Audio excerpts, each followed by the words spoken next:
Hey guys, tonight we churn, slowly, sleepily, and with just the right amount of curdled suspense. You're lying back, the weight of the day slowly lifting from your shoulders.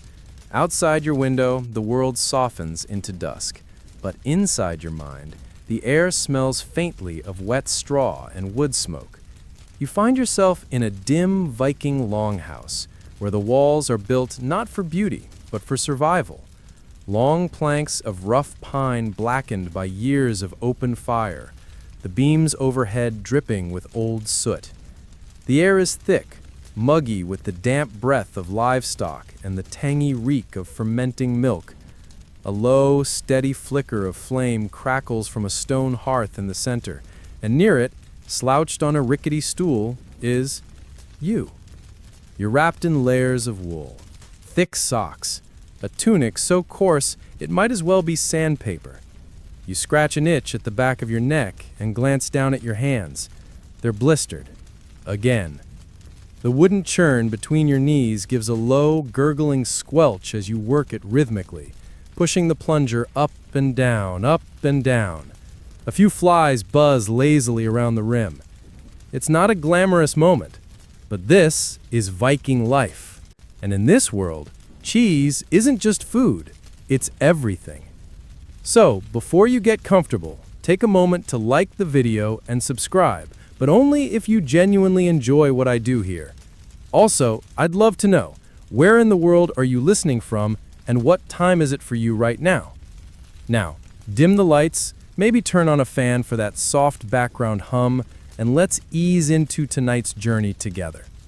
You sit there, in that creaking longhouse, and begin to appreciate something that modern historians often overlook. Viking farmers were, above all else, survivalists, and their deepest survival skill? Milking. Not plundering, not sword-swinging or hollering across a fjord, but standing knee-deep in straw next to a horned cow with questionable hygiene, hoping today's yield won't curdle too fast. It's easy to forget this part of the Viking story. Popular culture loves the longships, the battle cries, the horned helmets that they didn't actually wear, but very few of those helmeted warriors would have made it out of childhood without a steady diet of milk, butter, and something thick and sour called skyr. You'd think it was yogurt, but it's not quite. You'll meet skyr soon enough. It's hard to avoid. For now, just picture the farm you're on. The roof is covered in turf, like a greenish wig sliding down the eaves. Behind the house, stubby sheep wander aimlessly, and a few cows, short, shaggy, and surprisingly vocal, stand clustered around a wooden fence that leans ever so slightly to the left. There's no barn. They sleep inside with you during the harshest winters. Yes, inside, you and the cows, a snoring, steaming chorus. Each morning, just before dawn, you haul yourself up from the hay-filled corner where you sleep. Not because you want to, not even because someone tells you to, but because if you don't, the milk spoils, the butter fails to churn, and the family doesn't eat. There is no cheese fairy, no refrigeration, just you, your aching arms, and a carved wooden spoon. You splash icy water onto your face from a trough and go out to find your favorite cow. Her name is probably something like Freydis or Tova, or maybe just the one with the kick. You lead her by a rope, whispering encouragements like some sort of Norse cow whisperer. She is unimpressed. The milking itself is less poetic. It's a slow, squatting ordeal. You squeeze, you aim, you try not to get tail whipped across the eyes. Eventually, after several stubborn huffs from both parties, you emerge victorious with a pail of warm milk. This, dear listener, is your treasure, because from this murky, frothy bucket comes everything: butter, whey, skyr, and yes, cheese. Historians still argue whether the Vikings had a true cheese-making tradition or if they just dabbled.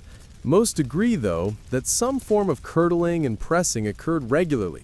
Clay sieves and strainers found in Norse settlements suggest that milk was being separated and solids pressed into rudimentary forms of cheese. But whether you'd recognize that cheese today or want to eat it is a different question. You carry the milk back inside, where it will sit, semi-covered, and warm slightly. In the absence of modern thermometers, the Viking method was, let's say, more artistic than scientific. They used instinct, smell, texture, the way the milk shifted in the bowl. A spoon dipped in and lifted out slowly, with the thinnest of films trailing behind. It was like reading dairy tea leaves.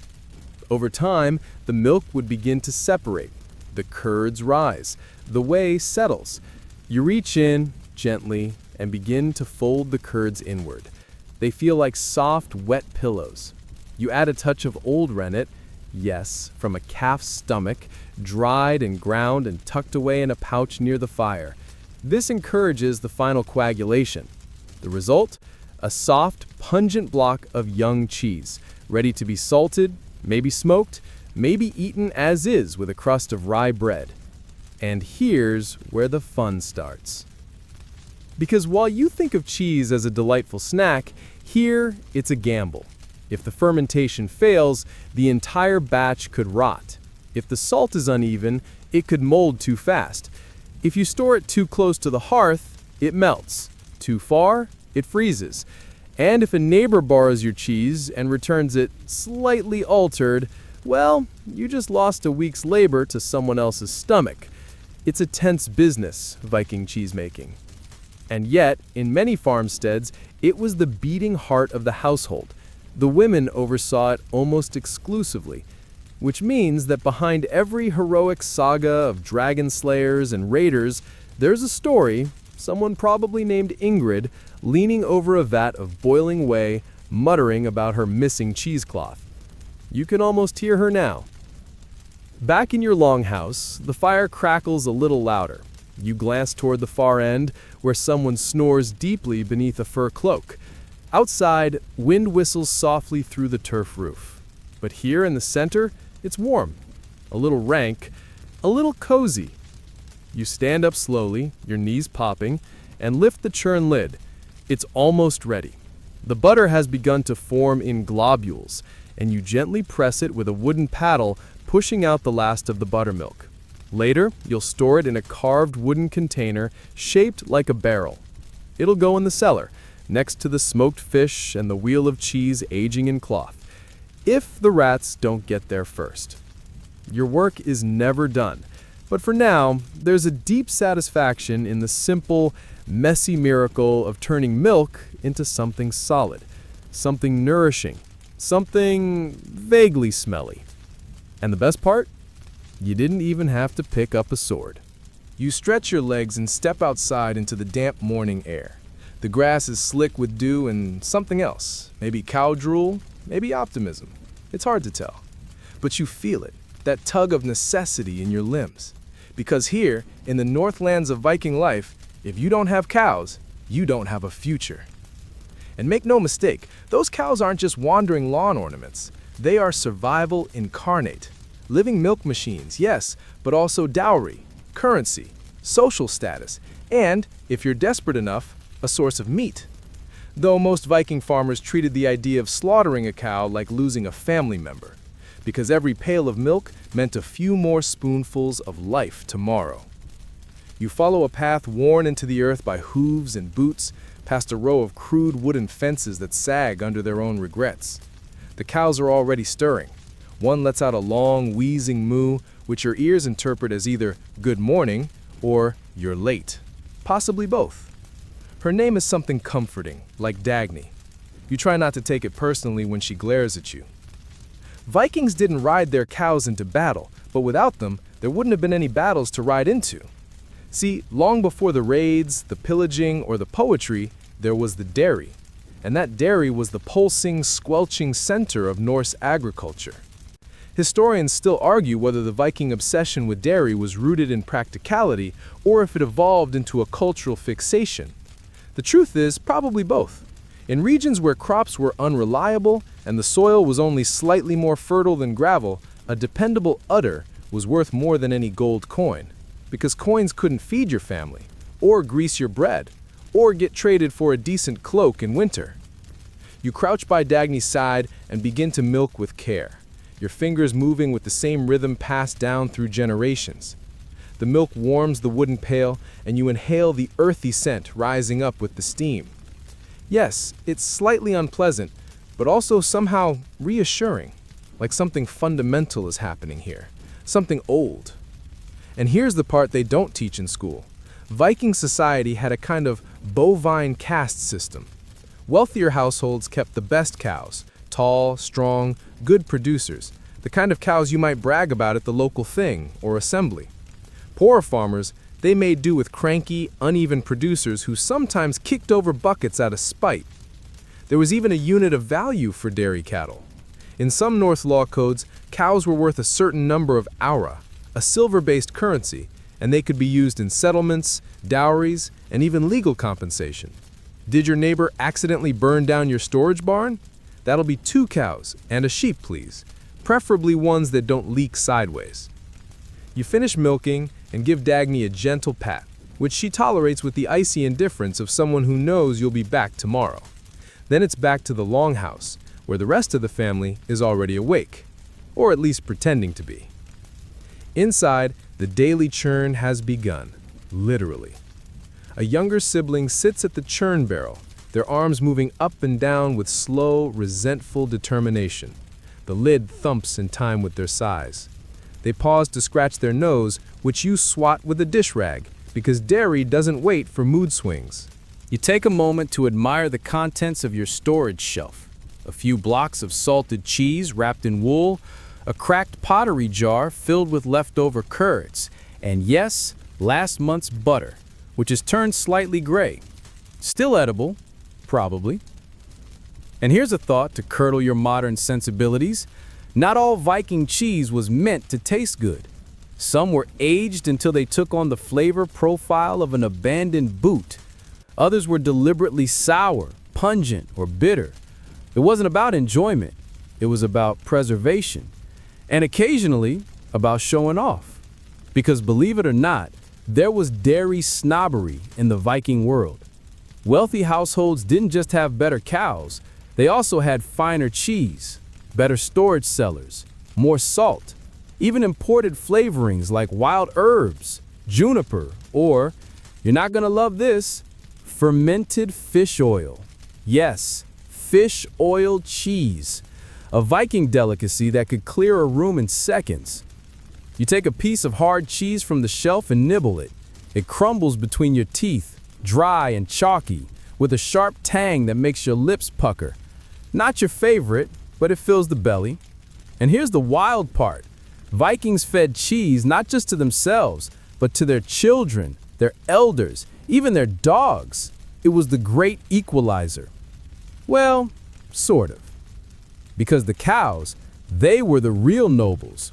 If your family owned enough of them, your children stood a better chance of surviving the winter.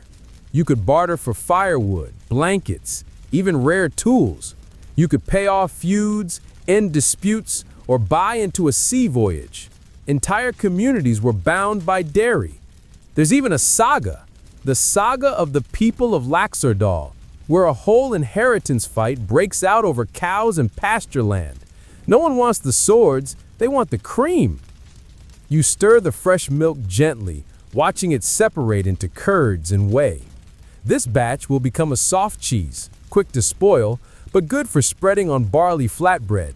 Later, someone will smear it on a charred slab and sprinkle it with herbs, maybe dried onions, or something suspiciously crunchy. A cousin wanders in, stretching and yawning, and says something about the sky or pot boiling over yesterday. You nod grimly. Burnt milk leaves scars, both physical and emotional. And now, the sun is rising over the fjord. You step outside and squint toward the distant pastures, where tiny figures, neighbors most likely, lead their own cows toward the creeks. Somewhere across the valley, a dog barks. A raven flaps overhead. The day begins again. You have a moment to breathe. Just one, before the work starts over. This isn't just farm life. This is dairy warfare, fought in silence, with ladles and elbows. And while it might not make the history books as boldly as naval conquests or swordplay, it mattered just as much. Because in the end, your body isn't made from epic poems. It's made from cheese. You stretch your legs and step outside into the damp morning air. The grass is slick with dew and something else. Maybe cow drool, maybe optimism. It's hard to tell. But you feel it, that tug of necessity in your limbs. Because here, in the Northlands of Viking life, if you don't have cows, you don't have a future. And make no mistake, those cows aren't just wandering lawn ornaments. They are survival incarnate. Living milk machines, yes, but also dowry, currency, social status, and, if you're desperate enough, a source of meat. Though most Viking farmers treated the idea of slaughtering a cow like losing a family member, because every pail of milk meant a few more spoonfuls of life tomorrow. You follow a path worn into the earth by hooves and boots, past a row of crude wooden fences that sag under their own regrets. The cows are already stirring. One lets out a long, wheezing moo, which your ears interpret as either good morning or you're late. Possibly both. Her name is something comforting, like Dagny. You try not to take it personally when she glares at you. Vikings didn't ride their cows into battle, but without them, there wouldn't have been any battles to ride into. See, long before the raids, the pillaging, or the poetry, there was the dairy. And that dairy was the pulsing, squelching center of Norse agriculture. Historians still argue whether the Viking obsession with dairy was rooted in practicality or if it evolved into a cultural fixation. The truth is, probably both. In regions where crops were unreliable and the soil was only slightly more fertile than gravel, a dependable udder was worth more than any gold coin. Because coins couldn't feed your family, or grease your bread, or get traded for a decent cloak in winter. You crouch by Dagny's side and begin to milk with care, your fingers moving with the same rhythm passed down through generations. The milk warms the wooden pail, and you inhale the earthy scent rising up with the steam. Yes, it's slightly unpleasant, but also somehow reassuring. Like something fundamental is happening here, something old. And here's the part they don't teach in school. Viking society had a kind of bovine caste system. Wealthier households kept the best cows, tall, strong, good producers, the kind of cows you might brag about at the local thing or assembly. Poor farmers? They made do with cranky, uneven producers who sometimes kicked over buckets out of spite. There was even a unit of value for dairy cattle. In some Norse law codes, cows were worth a certain number of orar, a silver-based currency, and they could be used in settlements, dowries, and even legal compensation. Did your neighbor accidentally burn down your storage barn? That'll be 2 cows and a sheep, please, preferably ones that don't leak sideways. You finish milking and give Dagny a gentle pat, which she tolerates with the icy indifference of someone who knows you'll be back tomorrow. Then it's back to the longhouse where the rest of the family is already awake, or at least pretending to be. Inside, the daily churn has begun, literally. A younger sibling sits at the churn barrel, their arms moving up and down with slow, resentful determination. The lid thumps in time with their sighs. They pause to scratch their nose, which you swat with a dish rag, because dairy doesn't wait for mood swings. You take a moment to admire the contents of your storage shelf. A few blocks of salted cheese wrapped in wool, a cracked pottery jar filled with leftover curds, and yes, last month's butter, which has turned slightly gray. Still edible. Probably. And here's a thought to curdle your modern sensibilities. Not all Viking cheese was meant to taste good. Some were aged until they took on the flavor profile of an abandoned boot. Others were deliberately sour, pungent, or bitter. It wasn't about enjoyment. It was about preservation, and occasionally about showing off. Because believe it or not, there was dairy snobbery in the Viking world. Wealthy households didn't just have better cows, they also had finer cheese, better storage cellars, more salt, even imported flavorings like wild herbs, juniper, or, You're not gonna love this. Fermented fish oil. Yes, fish oil cheese, a Viking delicacy that could clear a room in seconds. You take a piece of hard cheese from the shelf and nibble it. It crumbles between your teeth, dry and chalky, with a sharp tang that makes your lips pucker. Not your favorite, but it fills the belly. And here's the wild part. Vikings fed cheese not just to themselves, but to their children, their elders, even their dogs. It was the great equalizer. Well, sort of. Because the cows, they were the real nobles. If your family owned enough of them, your children stood a better chance of surviving the winter. You could barter for firewood, blankets, even rare tools. You could pay off feuds, end disputes, or buy into a sea voyage. Entire communities were bound by dairy. There's even a saga, the saga of the people of Laxardal, where a whole inheritance fight breaks out over cows in pasture land. No one wants the swords, they want the cream. You stir the fresh milk gently, watching it separate into curds and whey. This batch will become a soft cheese, quick to spoil, but good for spreading on barley flatbread. Later, someone will smear it on a charred slab and sprinkle it with herbs, maybe dried onions, or something suspiciously crunchy. A cousin wanders in, stretching and yawning, and says something about the skyer pot boiling over yesterday. You nod grimly. Burnt milk leaves scars, both physical and emotional. And now, the sun is rising over the fjord. You step outside and squint toward the distant pastures where tiny figures, neighbors most likely, lead their own cows toward the creeks. Somewhere across the valley, a dog barks. A raven flaps overhead. The day begins again. You have a moment to breathe, just one, before the work starts over. This isn't just farm life. This is dairy warfare, fought in silence with ladles and elbows. And while it might not make the history books as boldly as naval conquests or swordplay, it mattered just as much. Because in the end, your body isn't made from epic poems, it's made from cheese. You lean against the doorway of the longhouse, arms folded, watching a steady drizzle descend across the pasture. The light is dull and gray now, that kind of medieval overcast that makes the entire world look like it's been soaked in buttermilk. The wind is soft, almost apologetic, as it slips through the cracks in the turf roof. Inside, the fire crackles but low, mostly embers, faint red eyes staring from beneath the soot. Behind you, someone drops a wooden pail with a dull thud. No one reacts. It's just another day on the farm.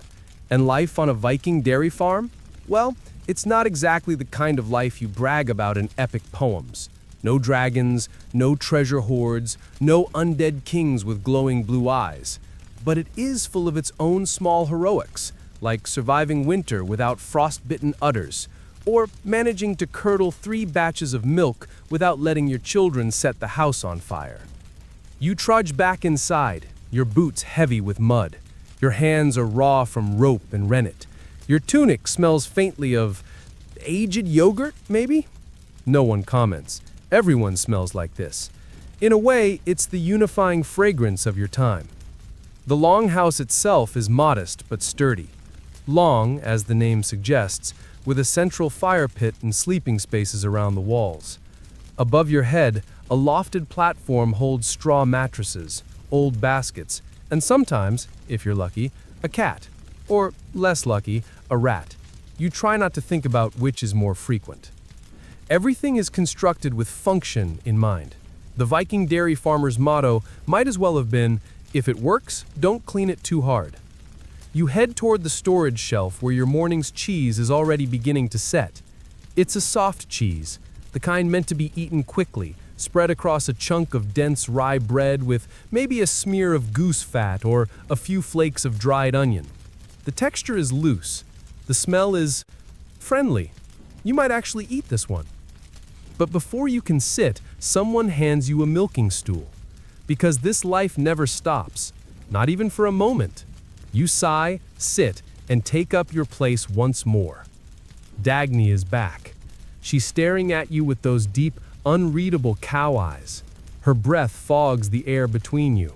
She shifts slightly, stamping one hoof into the dirt floor with deliberate menace. This is your daily duel. And just as you lean in to begin, your mind wanders. Because even when your body is stuck under a cow, your imagination can still roam.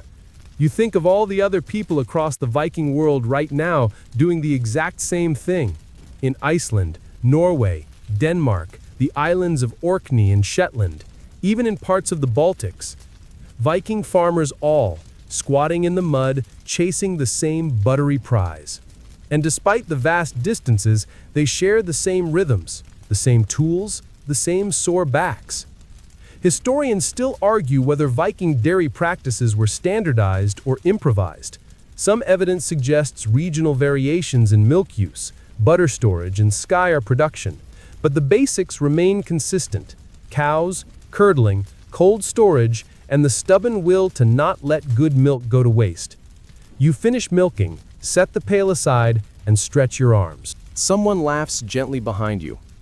It's your cousin, young, mischievous, and suspiciously free of chores today. He gestures toward the field and makes a joke about you being the Milk King. You smirk. The sarcasm is well earned. You've got more calluses than coins. Still, there's pride in this.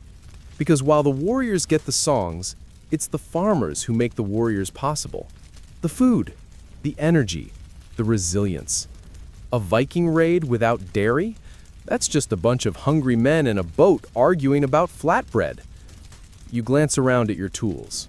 The wooden churn, stained and cracked. The cheese molds carved with runes, barely legible from use. The old iron pot, where the milk scalds just right when you heat it gently over coals. Everything is worn. Everything is imperfect. But everything works. You step over to the churn and inspect yesterday's butter. It's clotted in rich, golden lumps, ready to be pressed into small wooden tubs. There's still a bit of buttermilk to pour off, and you do it carefully, tilting the churn at just the right angle, letting the liquid flow into a clay bowl with a thin, satisfying glug glug glug. You'll use that buttermilk for cooking later, maybe to soften dried peas, maybe to bake, maybe as a part of a poultice if someone injures themselves on an axe or a pitchfork. Viking dairy isn't just food. It's medicine. It's glue. It's the Swiss Army knife of the North. A gust of wind whistles through the doorway, and the fire shifts slightly. You turn to block the draft and notice your grandmother, or someone's grandmother, it's hard to tell, sitting on the stool by the hearth. She's holding a wedge of old cheese, like very old, and she's shaving it with a knife, slow and deliberate, into a bowl of porridge. The shavings fall like pale curls onto the warm grain. You grimace slightly, but she looks delighted. You ask her why she eats it that way. She doesn't look up. It keeps the stomach calm and the dreams interesting. You blink. Interesting how? But she's already gone back to her porridge. You take a slice of the same cheese and nibble cautiously. It's dry, sharp, a little musty. Tastes like, well, like the inside of a wooden shed, but with notes of sour apple. Not terrible. Better than last week's mystery mold, which may or may not have been intended for human consumption. And that's the funny thing about dairy in the Viking Age. It's always a bit of a gamble. No thermometers, no pasteurization, just instinct, luck, and the occasional folk charm carved into your cheese knife. You think back to something you overheard once, about a woman in another village who whispered blessings over her churn every morning, claimed it stopped her butter from splitting. Others say their cows produce more milk if you braid their tails just right. Superstition? Probably. But when you live in a world where winter lasts half the year and your survival depends on a healthy udder, you learn to hedge your bets. Outside, the drizzle has become steady rain. You carry a cloth-covered wheel of cheese to the corner shelf where it will age slowly beside the others. Some wheels are months old. Some are practically ancestors. One is so old, it's been named Olaf. No one eats Olaf. He's a conversation piece. You place your new cheese beside him. And for a brief moment, as the rain drums on the turf above and the fire settles into a gentle hiss, you feel something ancient move through you. Not a ghost, not a spirit, just the quiet satisfaction of a job done the Viking way. Not quickly, not easily, but done. The rain continues its soft descent, tapping the turf roof with all the urgency of a drowsy lullaby. Inside the longhouse, the atmosphere is slow and syrupy. The fire, low and steady, radiates a lazy warmth that mingles with the ever-present aroma of sour milk and wet wool. You sit cross-legged near the hearth now, a half slice of stale bread in one hand, and in the other, something that today's world might politely describe as a fermented dairy product. But in your current Viking skin, this thick, tart, slightly fizzing white substance is a delicacy, a showpiece, a statement of status, hospitality, and, strangely, intestinal courage. This is sir, one of the many fermented milk marvels that populate your diet. You dip your spoon, hesitantly, and it offers resistance, like a pudding with attitude. You bring it to your lips. You breathe in first. Probably a mistake. It smells ambitious. You taste. It's sour, creamy, and oddly sparkly. There's a fizz, like something effervescent trying to escape, or fight back. You suppress a cough. Someone nearby chuckles. Because this isn't just food. This is Viking fine dining. Across the fire from you sits a visiting cousin, brought in from a neighboring farm. He's older, broader, and has a way of chewing with authority. He scoops a generous bite of sear onto his bread and eats it like it's the peak of culinary sophistication. Then, with a gleam in his eye, he tells you about the time sear was served at a chieftain's feast. According to him, it was presented in a carved wooden bowl the size of a shield, garnished with shaved horseradish and a generous drizzle of fermented fish brine, because apparently Viking dairy never shies away from commitment. Historians still argue whether this fermented dairy, be it sir, skyr, or some distant cousin, was made intentionally with a consistent method, or whether it was simply a happy accident of time, temperature, and Viking indifference. Regardless, one thing is clear: they valued it immensely. You listen as your cousin recounts a feast where nobles were seated in a circle, passing bowls of sear between bites of dried lamb and flatbread. It was a sign of respect, a nod of inclusion. In some regions, guests were offered the thickest, sharpest skyr available. Not because it tasted good, though some genuinely claimed to like it, but because it was potent, symbolic, a test of strength and stamina in a world where food was never just food. And here's the twist. The consistency and preservation of these fermented milk products meant they could be stored for weeks, sometimes months, in cool cellars or damp bogs, which made them valuable far beyond their humble curd origins.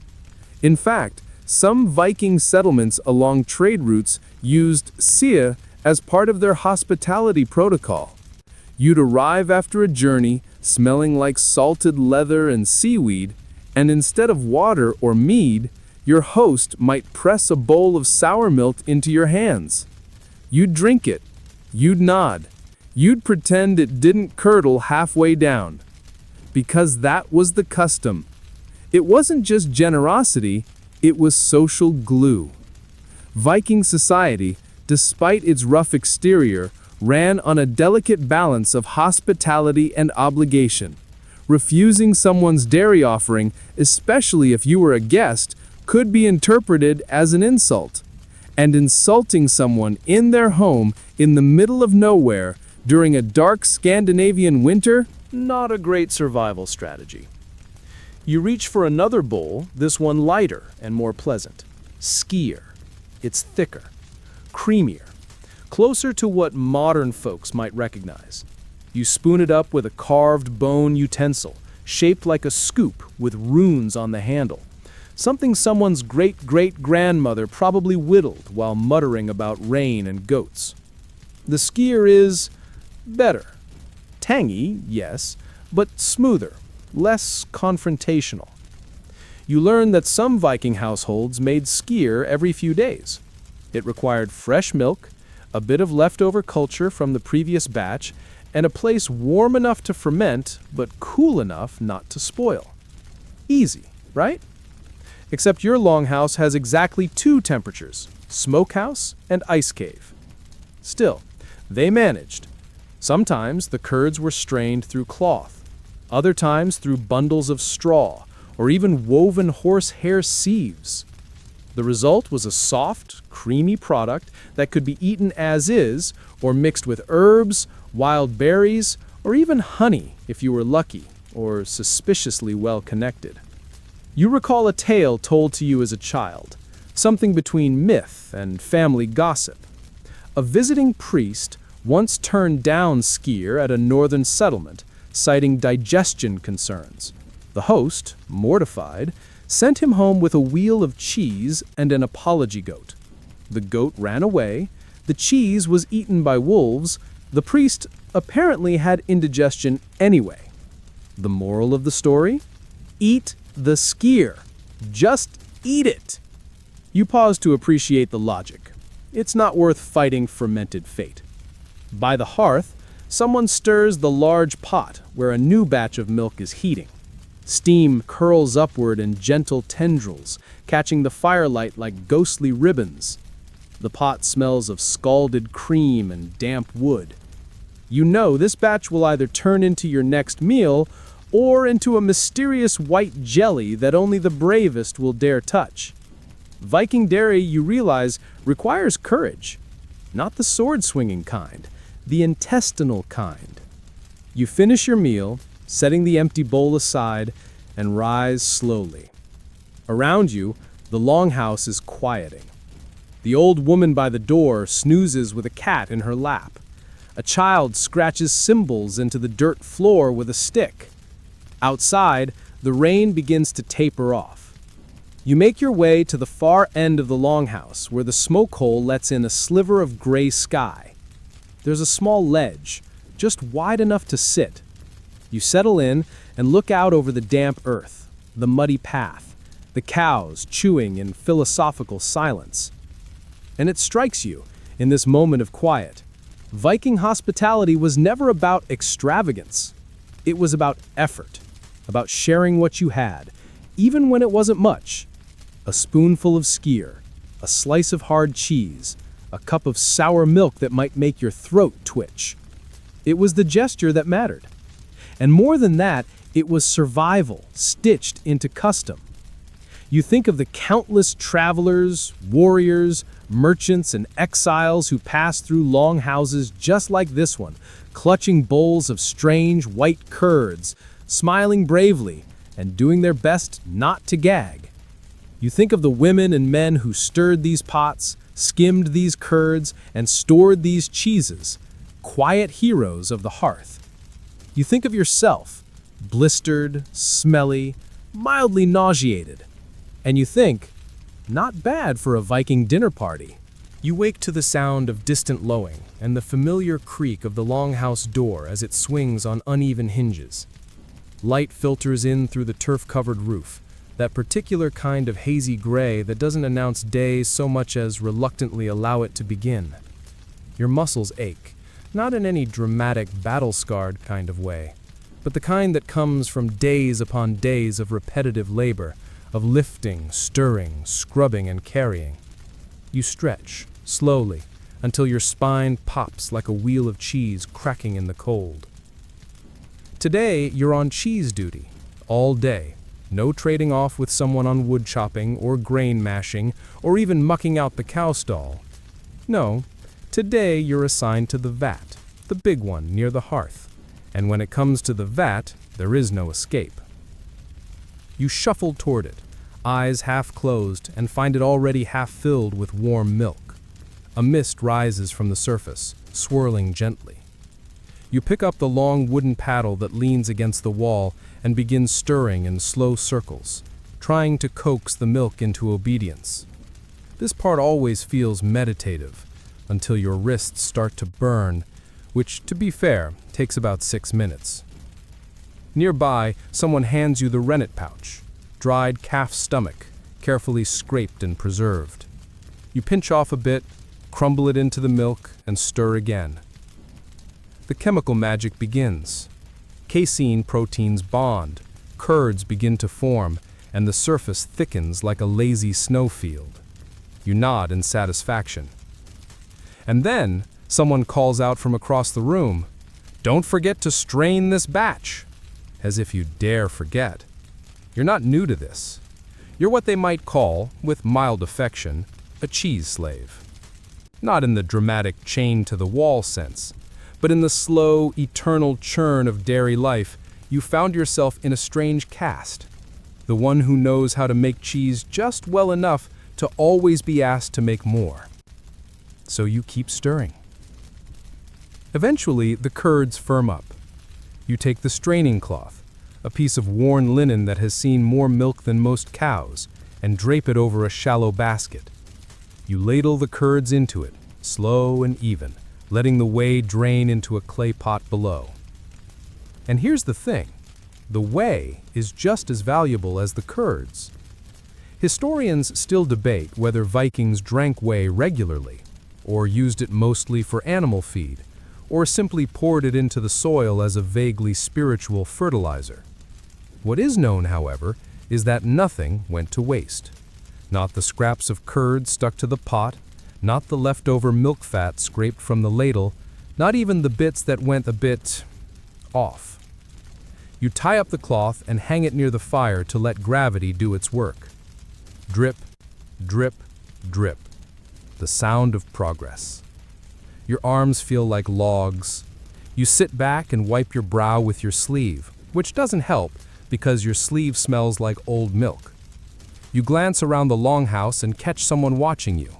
Not admiringly, more like waiting to see if you'll mess up. There's a lot of quiet judgment in Viking cheese culture, because every household has its own method. Some families stir clockwise only. Some say counterclockwise prevents bad luck. Some insist that cheese must never be made on Thursdays. Why? No one knows. But you break the rule once, and suddenly every sniffle in the village is your fault. The woman beside you leans over. "You didn't chant over the curds," she says, deadpan. You blink. "What?" She shrugs. "Just saying. Last time someone skipped the chant, the cheese molded before morning." You're 80% sure she's teasing you, but now you feel vaguely cursed, so you mumble something under your breath, a half-remembered line about Freya, cows, and the moon, and hope it counts. Superstition is half the recipe.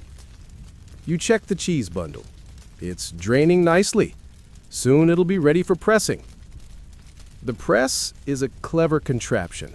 A slab of stone on top of a flat wooden mold weighted down with, well, whatever's heavy and vaguely clean. Sometimes it's a second stone. Sometimes it's a broken shield. Once, I saw someone use a sleeping dog. You press your cheese with care. Too much weight, and it cracks. Too little, and it's soft and weird and leaks. It's a balance, like most things in Viking life. The smell in the room is intensifying now. A rich, salty sourness that clings to the rafters. It's not bad, just, assertive. Someone walks in, sniffs, and nods approvingly. "You've got the smell," they say. It's unclear if that's praise or diagnosis. While you wait, you clean your tools. Wooden paddles, cheese knives, ladles, all scrubbed with lye soap and scalded with boiling water. You've learned the hard way. If you don't clean them thoroughly, the next batch will taste like feet, and not the clean kind. As you scrape curd off the rim of the vat, your mind drifts. You remember being a child, watching your elders work the cheese with reverence. You thought it was magic, alchemy. You didn't realize it was mostly repetition, judgment, and a stubborn refusal to throw away spoiled milk. Still, there is a certain enchantment to it, a ritual, a rhythm. Stir, crumble, press, wait. A cousin stops by with a question about how much salt to use. You answer automatically. Enough to preserve, but not enough to burn the tongue.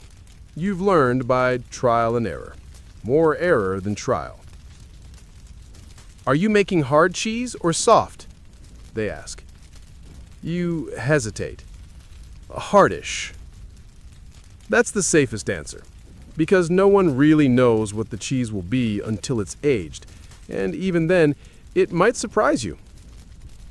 You set the press to rest and cover the bundle with a cloth.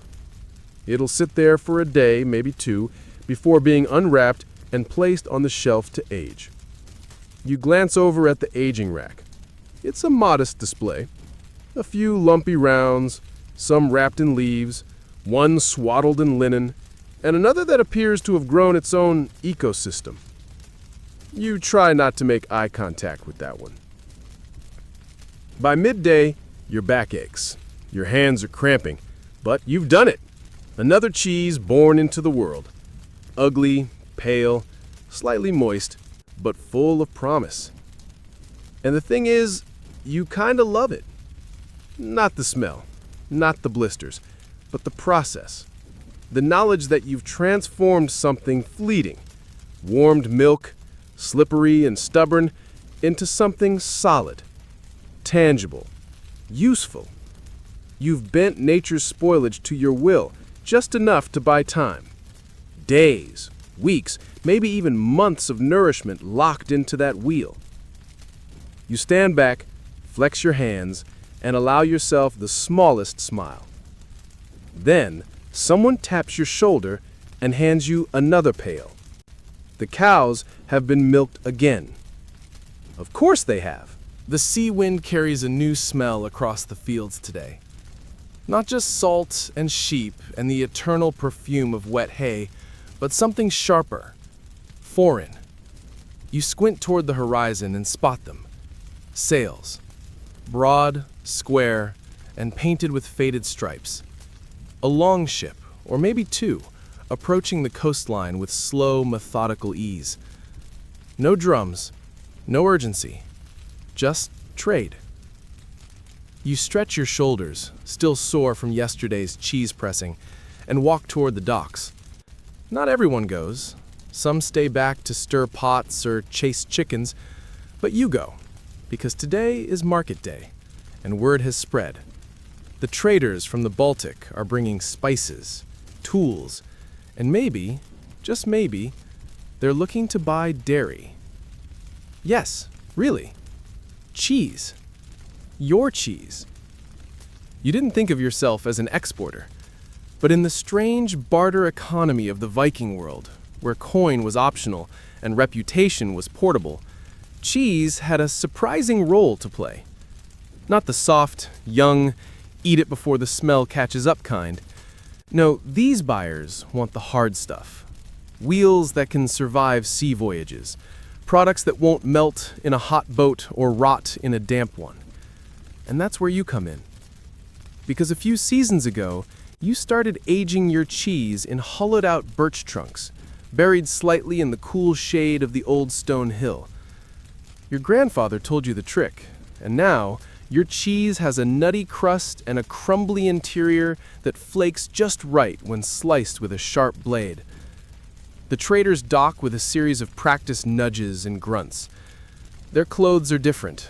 Tighter tunics, embroidered collars, boots of softer leather. You're wearing the same wool you slept in. You hope it adds rustic charm. One of them gestures toward your bundle, a round of birch-aged cheese wrapped in cloth and tied with a twist of braided straw. He sniffs it.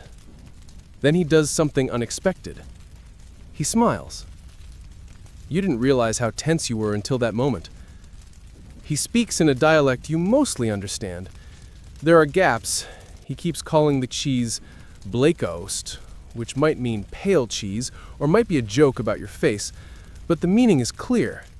He wants it, and he's offering iron nails in exchange. That's right. Your cheese is now worth nails. Viking currency at its most practical. Historians still debate the extent of Viking dairy trade. We know they shipped fish, furs, amber, and slaves, but cheese? Some say yes. Recent digs have uncovered traces of dairy residue on clay vessels found far from Scandinavia, and what's more, runestones and sagas occasionally reference gifts of curds or wheels of cheese given to rulers or sent abroad. Whether as tribute, bribe, or honest trade, cheese traveled. And not always above board, because with value came deception. There are stories, passed down in low voices around cooking fires, about families who padded their cheese with ground-up grain or chalk to make it weigh more. Others who hollowed out the centers of their wheels and filled them with cheaper curd. One even wrapped a hard rind around nothing, hoping no one would notice until the ship was well out to sea. You considered doing that once. Only once. Then your dog found the fake cheese, chewed it, and vomited dramatically onto your boots. That felt like a sign. Back on the docks, the traders are haggling over another wheel. This one came from the next farm over, a round, dense lump stored in salt for a full season. It has the taste of old firewood and sour apples, but that's apparently a delicacy to someone. The buyer offers glass beads in return. The farmer hesitates, but eventually nods. Glass beads for sour cheese. It's a strange world. You wander among the booths, makeshift stalls made from oars and animal hides, carrying your own wheel like a treasure. One woman eyes it with interest. She reaches out, pokes it with a single finger, and asks, "Is it smoked?" You nod. Technically, it dried near the hearth and absorbed smoke by accident. But you don't say that. You let her imagination fill in the luxury. She trades you a small pouch of dried juniper berries and a carved bone spoon. Score. You meet a man who tells you that in Hedeby, cheese is sold by the wedge on cloth-covered planks. He says rich people like it crumbled over pickled onions or warmed until gooey and scraped onto hot bread. You try to imagine that. Gooey cheese on warm bread. You almost faint from happiness. Then he leans in and says that in Gotland, there's a man who tried to mix goat milk with seal fat to make seafaring cheese. It exploded in the sun. You nod solemnly, a cautionary tale. And here's the thing no one ever admits aloud. Trading cheese is personal. It's not just commerce. It's putting a piece of your daily life, your time, your smell, into someone else's hands and saying, "Here, value this." And sometimes they do. Sometimes they don't. Once, a trader from Francia spat your cheese into the dirt and offered you a fish in return. You declined. The fish was also questionable. But more often, they accept it. Sometimes with a wince, sometimes with curiosity, and once, just once, with genuine pleasure. The feeling that spreads through your chest when that happens? Better than any coin. You return home late in the afternoon, pockets filled with strange goods, 2 iron needles, a string of wooden beads, half a jar of pickled cabbage, and a satchel of smoked salt. Your cheese is gone, but you feel richer.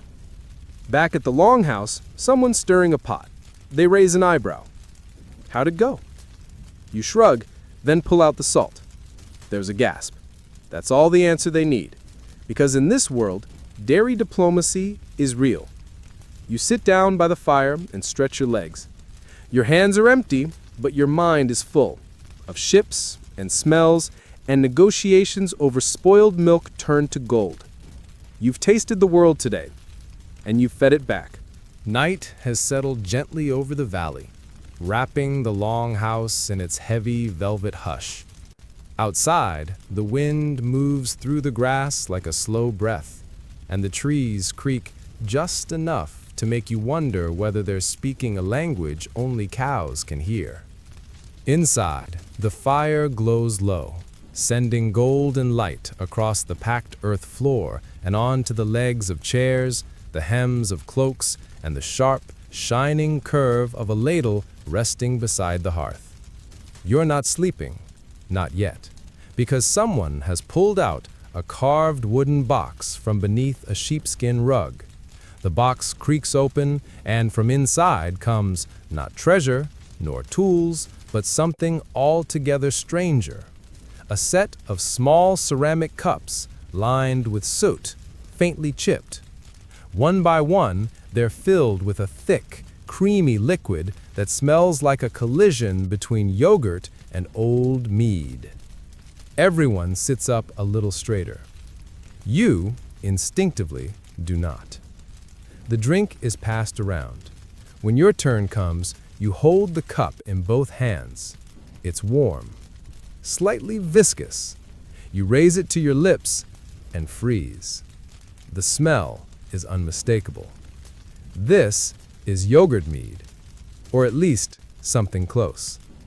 Your neighbor leans in and explains, with the gleam of someone about to say something that sounds absolutely made up, that this drink is sacred, not just old, not just fermented, but ritualistic, a bridge between the world of milk and the world of gods. You sip. It's sour, sweet, slightly alcoholic, and somehow fizzy, like it's still thinking about becoming something else. It coats your tongue in a way that feels both comforting and mildly suspicious. But no one around the hearth looks concerned, because this drink, surmjölk in some dialects, is part of a forgotten Norse tradition, a hybrid of fermented dairy and lightly brewed honey wine, believed to be blessed by the gods, especially gods like Freyr, the deity of fertility and harvests, and, to some, of cows. Historians still argue whether drinks like this were common in Norse religious practice or simply local oddities preserved in isolated regions. Some evidence, drawn from saga fragments and early Christian critiques, suggests that milk and mead were once blended in seasonal feasts, particularly those celebrating the return of sunlight after long winter dark. You sip again, more cautiously. Your neighbor, now thoroughly enthused, launches into a tale about Odin and the sky goat, which may or may not be an official myth. In this version, Odin steals a magical goat from a Jotun king. The goat gives milk that turns into mead, and the mead grants visions. At some point, Thor arrives, drinks the entire vat, and sees stars for 3 days straight. Literally. The others nod. One person mutters, "That's why we don't let Thor near the cheese anymore." Mild laughter ripples around the room. You smile. Not because the story makes sense, it doesn't, but because it feels true. In the way that many old stories do. The fire crackles, and you begin to realize just how tangled the threads of myth and milk are in Viking life. It's easy to forget, sitting here in your tunic that still smells faintly of brine and cow, that this culture didn't separate the sacred from the ordinary. The hearth was holy. The cowshed was sacred. The act of milking, of fermenting, of aging and storing, all of it could be offered to the divine. In some rural communities, even centuries after Christianity arrived, people continued to bless their butter churns, whispering short prayers, tying herbs to the handles, or placing a carved rune stone beneath the shelf. Not to ward off evil exactly, but to ask for consistency. A good batch, a smooth texture, a smell that didn't chase off the dog. And it worked, or at least, people believed it did. You glance at the drink in your hand again. Could this be part of that legacy? A drink once reserved for solstice nights, sipped beneath stars, passed from hand to hand as a gesture of shared warmth in a world that offered so little. Or maybe it's just what happens when milk is left too close to the mead barrel. Either way, it makes you sleepy. Someone near the fire begins singing, softly, tunelessly. A lullaby, or a hymn, or perhaps just a melodic list of chores to do tomorrow. Another voice joins, then another. The song curls through the smoky air like a warm ribbon. You close your eyes for a moment, letting the tones drift over you. In the back of your mind, fragments of dairy myths continue to swirl. Stories of magical cows that fed entire villages, or shepherd girls who turned curds into gold, or wise women who could predict the future based on how butter set in the churn. Some scholars call these fairy tales. Others call them folk memory, the last whispers of a time when everyday survival was indistinguishable from ritual. You remember being a child, told not to spill milk on the threshold lest the land spirits take offense, or how the first scoop from the skyer pot was always offered to the fire, for the old ones. At the time, you thought it was superstition.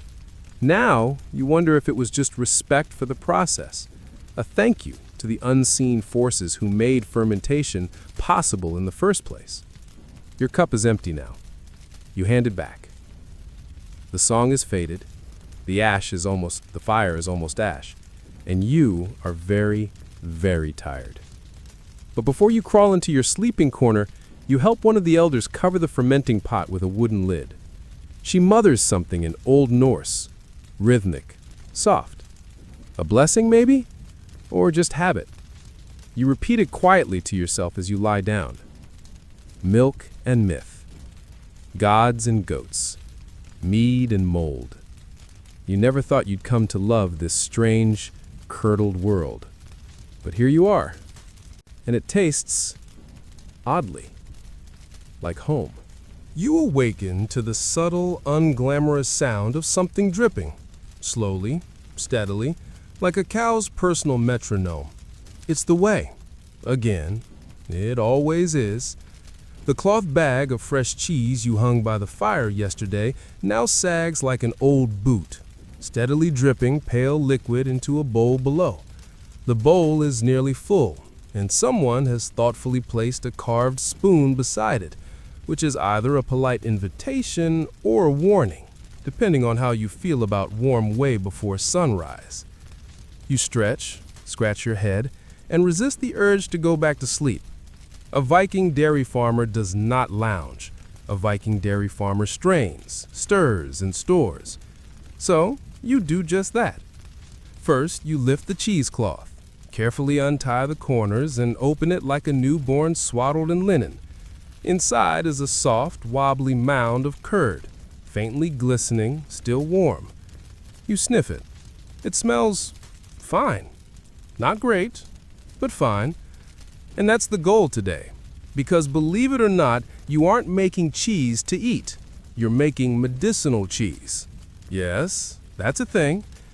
You take the soft curd and move it gently into a small pot lined with wild thyme and crushed nettle leaves. Someone hands you a mortar filled with mashed garlic and wild onion. You fold it in, mixing the cheese with your hands, and begin forming it into patties. Later, they'll be stored in cool stone jars and left to ferment even further, on purpose. This batch will not end up on anyone's bread. It's not for dinner or for trade. It's for boils, fevers, bee stings, and strange leg aches. Because cheese in the Viking world wasn't just food, it was pharmacy.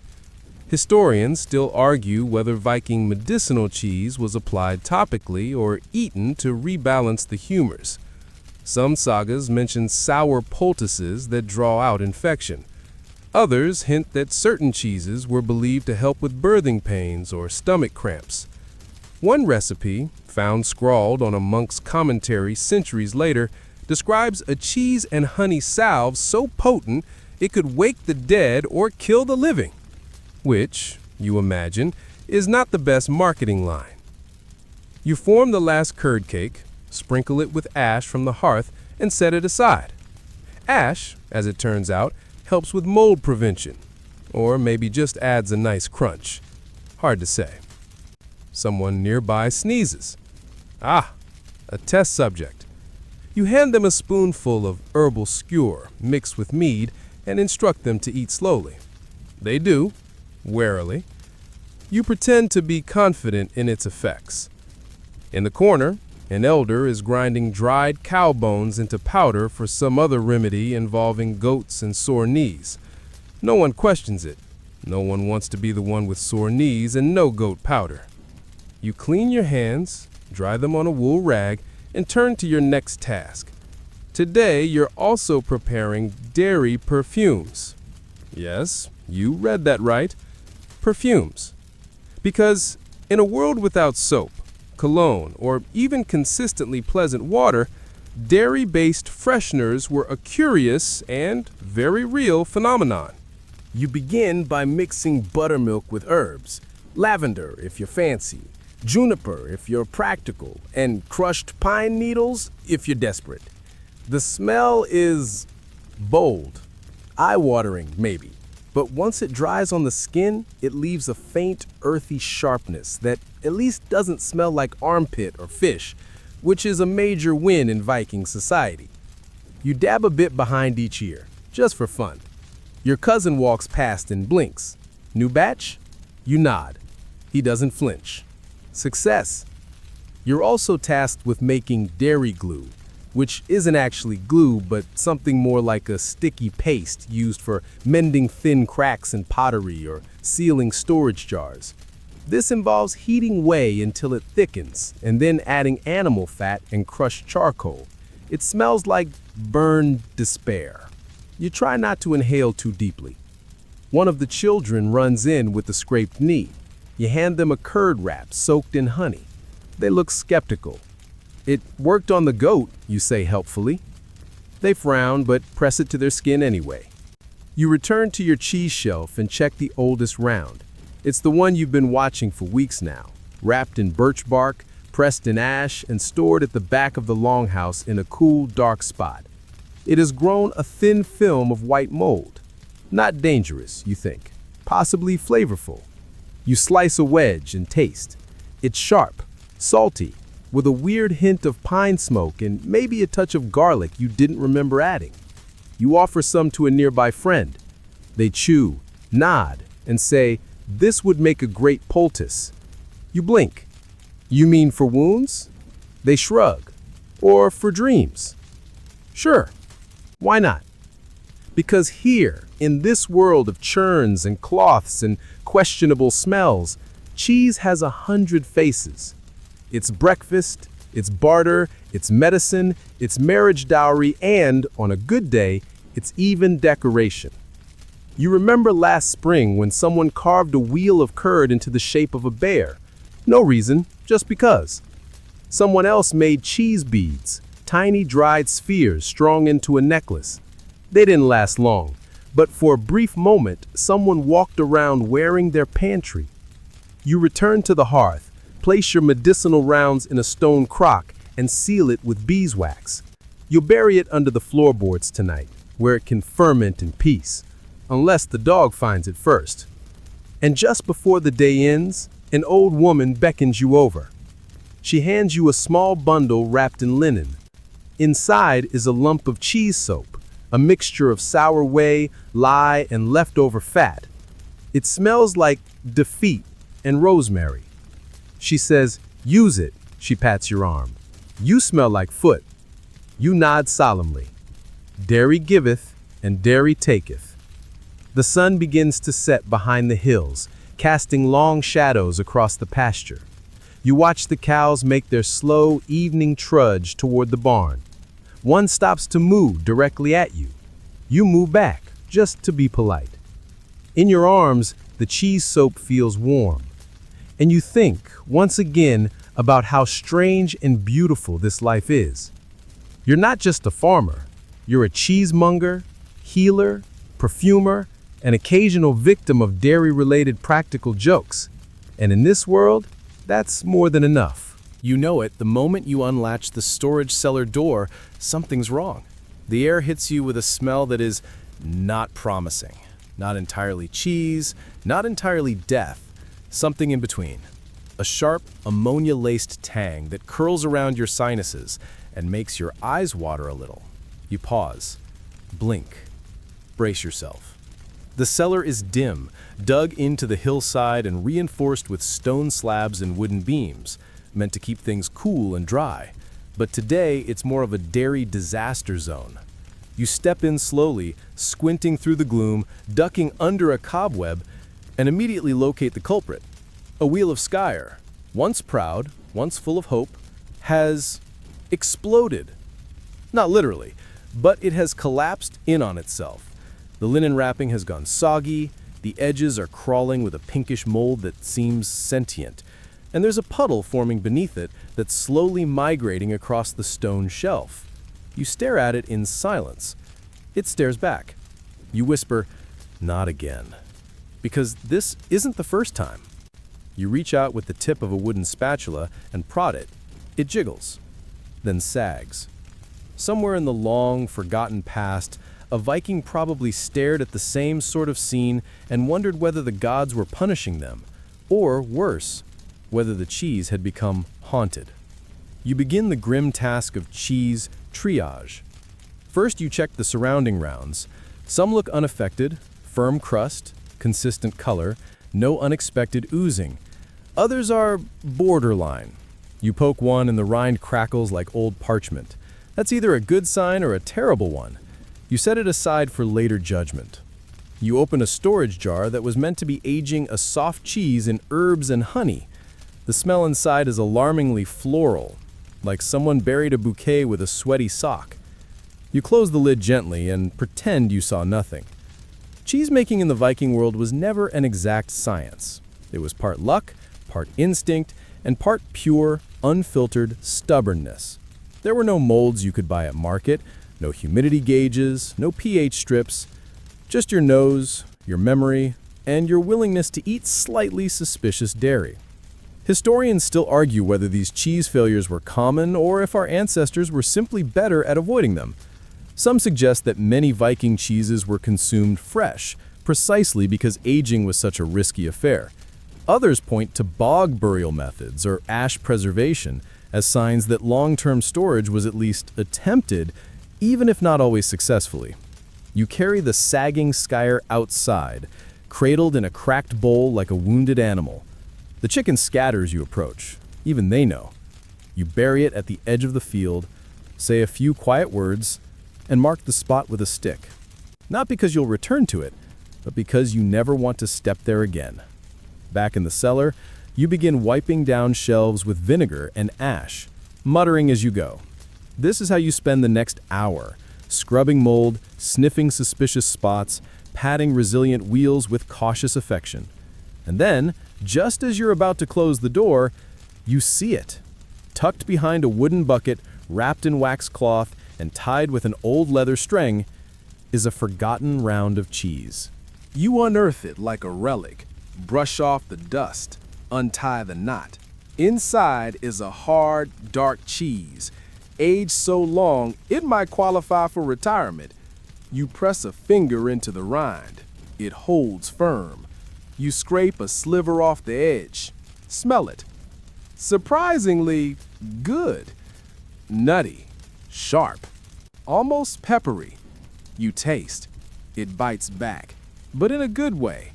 You smile. You found a survivor. Not every cheese ends in failure. Some defy the odds. Some embrace the darkness of the cellar and emerge stronger, tastier, slightly more aggressive. You name it Bjorn. You carry Bjorn inside like a hero returning from war. The others are sitting near the hearth, eating dried apples and flatbread. When you unveil your prize, eyebrows lift. Someone mutters, "Is it safe?" You shrug. It hasn't exploded. That's good enough. You slice the cheese and share it around. It's crumbly, dense, complex. One person says it tastes like smoke. Another insists it tastes like hazelnut. A child calls it sharp fire milk, which feels like an excellent band name. And then someone brings out the pickled herring. Of course, because in the Viking world, what pairs with strong cheese better than aggressively brined fish? You build a small plate, Bjorn, a slice of rye, a sliver of onion, and one slippery, judgmental fish. The combination is unforgettable. You eat in silence, trying to decide whether this is delicious or a prank. The truth is, taste wasn't the highest priority in Viking cuisine. Preservation was. Could it survive winter? Could it be stored on a ship? Could it keep people alive? If yes, it was good food. Everything else was bonus. Still, you can't help but wonder, how did people learn to eat this way? Who was the first person to try aging a cheese until it turned black and dense and a little bit crunchy? Probably someone who didn't want to waste it, or someone who lost the wheel in the cellar and found it years later, or someone dared by their cousin. Whatever the reason, it survived. The tradition, the method, the memory. You clean your plate, fold the cloth over Bjorn, wrap him tight, and place him on the honored shelf. He will be shared again, perhaps next month, perhaps at the solstice, perhaps only when guests arrive who can handle the challenge. You nod to the cheese, it nods back, spiritually. And as you settle near the fire once more, feet warm, belly full, you think to yourself, cheese can betray, but cheese can also endure. Like you. The ocean wind is crueler out here. It slices sideways through the sails, nips at your cheeks, and tangles your hair with the efficiency of a mischievous god. The sea spray tastes like old salt and metal, and everything smells faintly of fish, wet rope, and stale mead. You're standing on the deck of a creaking nar, smaller than a warship, broader, deeper, and packed to the beams with supplies. Barrels of dried cod, coils of twine, sacks of rye, a cage of squawking hens tied to the mast, and tucked safely below deck, wrapped in linen, wedged between smoked lamb and barrels of sour ale, several wheels of cheese. You, unfortunately, are responsible for the cheese. No one tells you that Viking voyages are mostly waiting. Waiting for the wind to shift. Waiting for the sun to come back. Waiting for someone to finish being seasick before you can get to the supply crates. But in the meantime, the cargo must be inspected, ventilated, occasionally whispered to. Because cheese, especially hard-aged cheese, can go very wrong on the open sea. You crouch down and peel back the linen on the top wheel. This one was pressed in early spring, stored in salt, dried near the hearth, and carried overland in a goat cart before being loaded onto this boat bound for Greenland. You sniff. Still fine, but it's early. You shift your weight as the ship rocks, then lean over to check the others.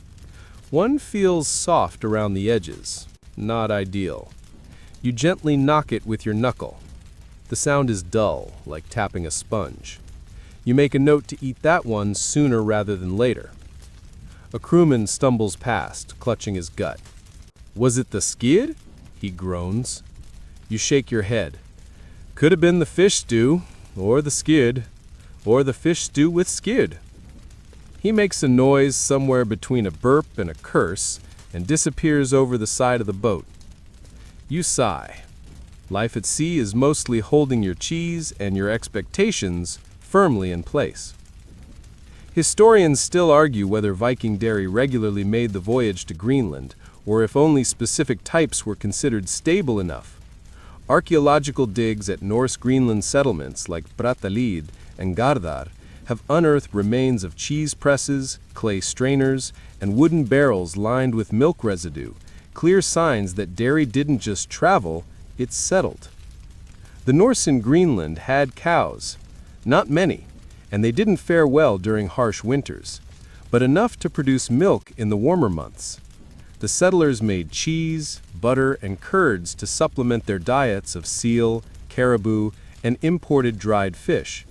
And when ships like yours arrived, wheels of cheese were considered gifts, payments, medicine, and occasionally lifesavers. Because in the long, freezing dark of Greenland's winter, a wheel of well-aged cheese could mean the difference between hunger and survival. You haul one of the heavier wheels topside for air. It's wrapped in wool, waxed with sheep fat, and marked with a carved rune that roughly translates to, "Don't eat too soon." You set it on a bench and turn it slowly, checking for cracks, mold, or unwelcome squishiness. A seabird screeches above. You glance up. It dives, misses your head by inches, and snatches a crust of bread off the deck. Your heart lurches. You lurch with it. The cheese tumbles. You dive. The wheel lands, mercifully, in a coiled rope. You land on the cheese. Everyone stares. You straighten slowly, clutching the slightly flattened wheel like a wounded soldier.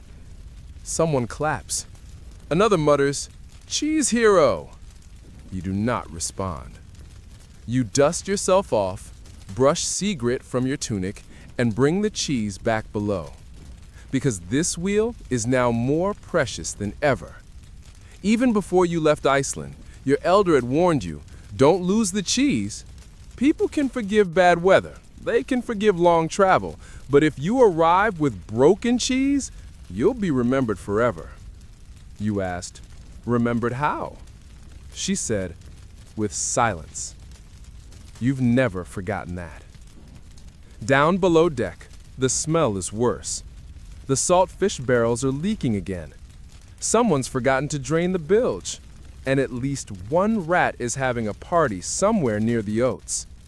You wedge the cheese back into its linen nest, whisper an apology, and move on. There's another wheel, smaller, softer, stored in a clay pot. You open it. You gag. It's gone. Not just spoiled, possessed. The top is green, the bottom is bubbling, and the smell could chase a walrus up a tree. You seal the lid, wrap it in cloth, and mark it with a charcoal skull. It will be accidentally lost overboard tonight. This is the gamble of cheese at sea. Too wet? It sours. Too dry? It cracks. Too jostled? It separates. Too old? It begins to philosophize. And if any of these cheeses go bad enough in the hold, the smell spreads into the flour, the cloth, the crew's dreams, and once the smell sets in, there is no escaping it. One tale, told in half-joking tones, speaks of a voyage where the cheese went so rancid it was used as a weapon. Thrown at pirates, sailed untouched for weeks after. The pirates never returned. You wish it were just a joke. Night falls. The ship creaks. You sit near the prow, wrapped in a blanket, chewing hard cheese by moonlight. It tastes sharp, comforting, stable. You break off a chunk and hand it to the crewman beside you. He eats. He nods, says, "Still better than the stew." You both laugh quietly. The sea is calmer now. The stars above look like holes poked in a big black roof. The moon casts a silver sheen on the waves.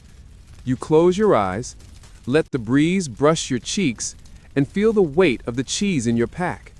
A dense, smelly symbol of civilization. You think of the settlers ahead, cold, isolated, waiting for the sails on the horizon, hoping silently that those ships bring something, anything from home. You imagine stepping off the boat, handing over a wheel of Bjorn's cousin, and watching a child's face light up. You imagine an elder slicing it thin, handing pieces around, telling stories about when cheese still came with birdsong and sun. And you think, for a moment, this isn't just dairy. This is hope, preserved in fat and salt and stubbornness. You finish your last bite. It crunches slightly. You don't ask why. Morning breaks with a groan. Not from you, though you're not far behind. It's the boat itself. Wooden planks sighing, joints stretching, rigging creaking in protest as the Nar leans hard to one side. The sea is growing restless, not angry, not yet, but uneasy, like it knows something you don't. You wake curled around your satchel, instinctively cradling the linen bundle that holds what remains of your cheese cargo. Bjorn is still intact. So is one of the smaller rounds, though the rind looks a bit moister than it should. You make a mental note to test that one on someone else first. You rise stiffly, swaying with the motion of the ship, and duck below deck for your morning inspection. It's part habit, part superstition now. Check the cheese, check the barrels, whisper a few words to the one marked with a skull. The worst of them, sealed in clay and designated untouchable, has not improved overnight. It's begun to hum faintly. You pretend not to hear it. Back on deck, the horizon is a mess of fog and fractured sunlight. The crew's faces are drawn, squinting against the wind, shoulders hunched in that special way that means storm thinking. There's no panic yet, just the quiet mental calculations of men who know the difference between a rough day at sea and a make offerings to Freya kind of day. You do the only thing you can. You go below and brace the cheese. Lashing the cargo tighter, you wedge cloth between the wheels to prevent them from bumping, stacking, or developing personality. Then you crouch in the shadows, hand on the nearest wheel, and feel the ship begin to rise and fall in bigger, slower sweeps. Rain follows, of course. It taps, then lashes the deck above. Someone yells, footsteps pound. The boat lurches hard enough to send a barrel toppling. You wince, hearing a distinct splat from one of the oat sacks. Someone swears about porridge futures. And then the smell hits. The cheese. Not your cheese, but someone else's. Maybe from the other boat that traveled alongside you last week. Maybe a backup stash you didn't know about. But it's bad. Worse than bad. It smells like something that tried to become soup, then changed its mind halfway and gave up. You know that smell. It's bloated whey cheese. A sea curse, if ever there was one. You crawl to the side of the hold where the stench is coming from. A half-rotted sack sits abandoned beside a crate of onions, oozing slow defeat into the boards. You hesitate, then pick it up with both hands and stagger toward the hatch. The storm is full above, wind and rain swirling in angry sheets, but you duck into it and heave the cheese overboard. There's a splash. There's silence. There's cheer. Someone claps. Good riddance, someone shouts. And the storm, you swear it, eases just slightly. Historians still argue whether Viking seafarers carried dairy on long voyages regularly or whether it was limited to fresh coast hoppers and the rare brave souls who thought a cheese wheel could outlast the North Atlantic. But records from sagas and merchant inventories suggest that at least some cheese made the journey, and sometimes it spoiled spectacularly. You take your place near the center of the ship now, wrapped in a wool cloak, drenched but strangely satisfied. The sacrifice has been made. The cheese gods are appeased. And then someone hands you a bowl. Hot liquid. Thin. Pale. You sniff. It's whey soup. Of course it is. Whey, for all its watery simplicity, was the base of many Viking sea meals, mixed with herbs, sometimes barley, occasionally with dried meat if the voyage was generous. It was cheap, easy to preserve, and filled the stomach with an illusion of contentment. And when it was warm, as it is now, it could almost feel like home. You sip slowly. It tastes like regret, salted. But your hands are warm now. The rest of the day is spent in small, rocking tasks. Draining a cracked keg, wiping down barrels, checking ropes, shifting bundles so they won't fall in the night. The cheese is safe. For now. Evening comes gently. The storm, having had its tantrum, has curled up like a tired dog and gone to sleep. The wind dies, the sea hushes. You breathe properly for the first time in hours. And then the old man speaks. He's the crew's quietest member, always working, always watching. You've never heard him say more than 10 words strung together. But now, by the lamplight, he starts telling a story. It's about a voyage to Vinland. Not the first one, not the famous one, a smaller ship. Fewer men, rougher weather. They brought cattle, seeds, lumber, and cheese. Lots of cheese. Some was wrapped in bark, some in wax, some stored in dry moss. They arrived, built a shelter, opened the cheese, and found it all spoiled. Every wheel, every curd, every last fermented dream. They blamed the sea, they blamed the gods, they blamed a man named Kettle, who had forgotten to bless the cargo. Kettle protested. No one listened. They exiled him, with one surviving cheese round and a goat. The cheese, the old man says, was later found growing mushrooms. Inside. You all stare. Then someone quietly says, maybe that's where the Vinland wine came from. Laughter trickles through the crew. You finish your bowl of whey soup, wipe your face, and watch the stars come out. You realize something then. Something simple and almost embarrassing. Despite the storm, despite the smell, despite the constant fear that one rogue wave will soak your precious cargo in brine, you trust the cheese. Not blindly, not foolishly, but with the kind of faith one reserves for a particularly reliable old dog. It may smell, it may sulk, but when the time comes, when land appears on the horizon and people need food that isn't pickled fish, it will be ready. You glance toward the hold one last time. Bjorn, you're sure, is still there. Stubborn, salty, and possibly developing a personality? You respect that. You arrive just after dawn. The ship groans against the dock, ropes creaking as they stretch from weathered planks to the shore. Your boots touch the ground with more reverence than you expected. Not because it's sacred, exactly, but because it's not moving. After weeks at sea, even the most unimpressive patch of muddy earth feels like a royal welcome. You've made it to Greenland. Ahead of you sprawls the Norse settlement, a smattering of turf-roofed longhouses, half buried in snow and stubbornness, hugging the edge of a wind-blasted fjord.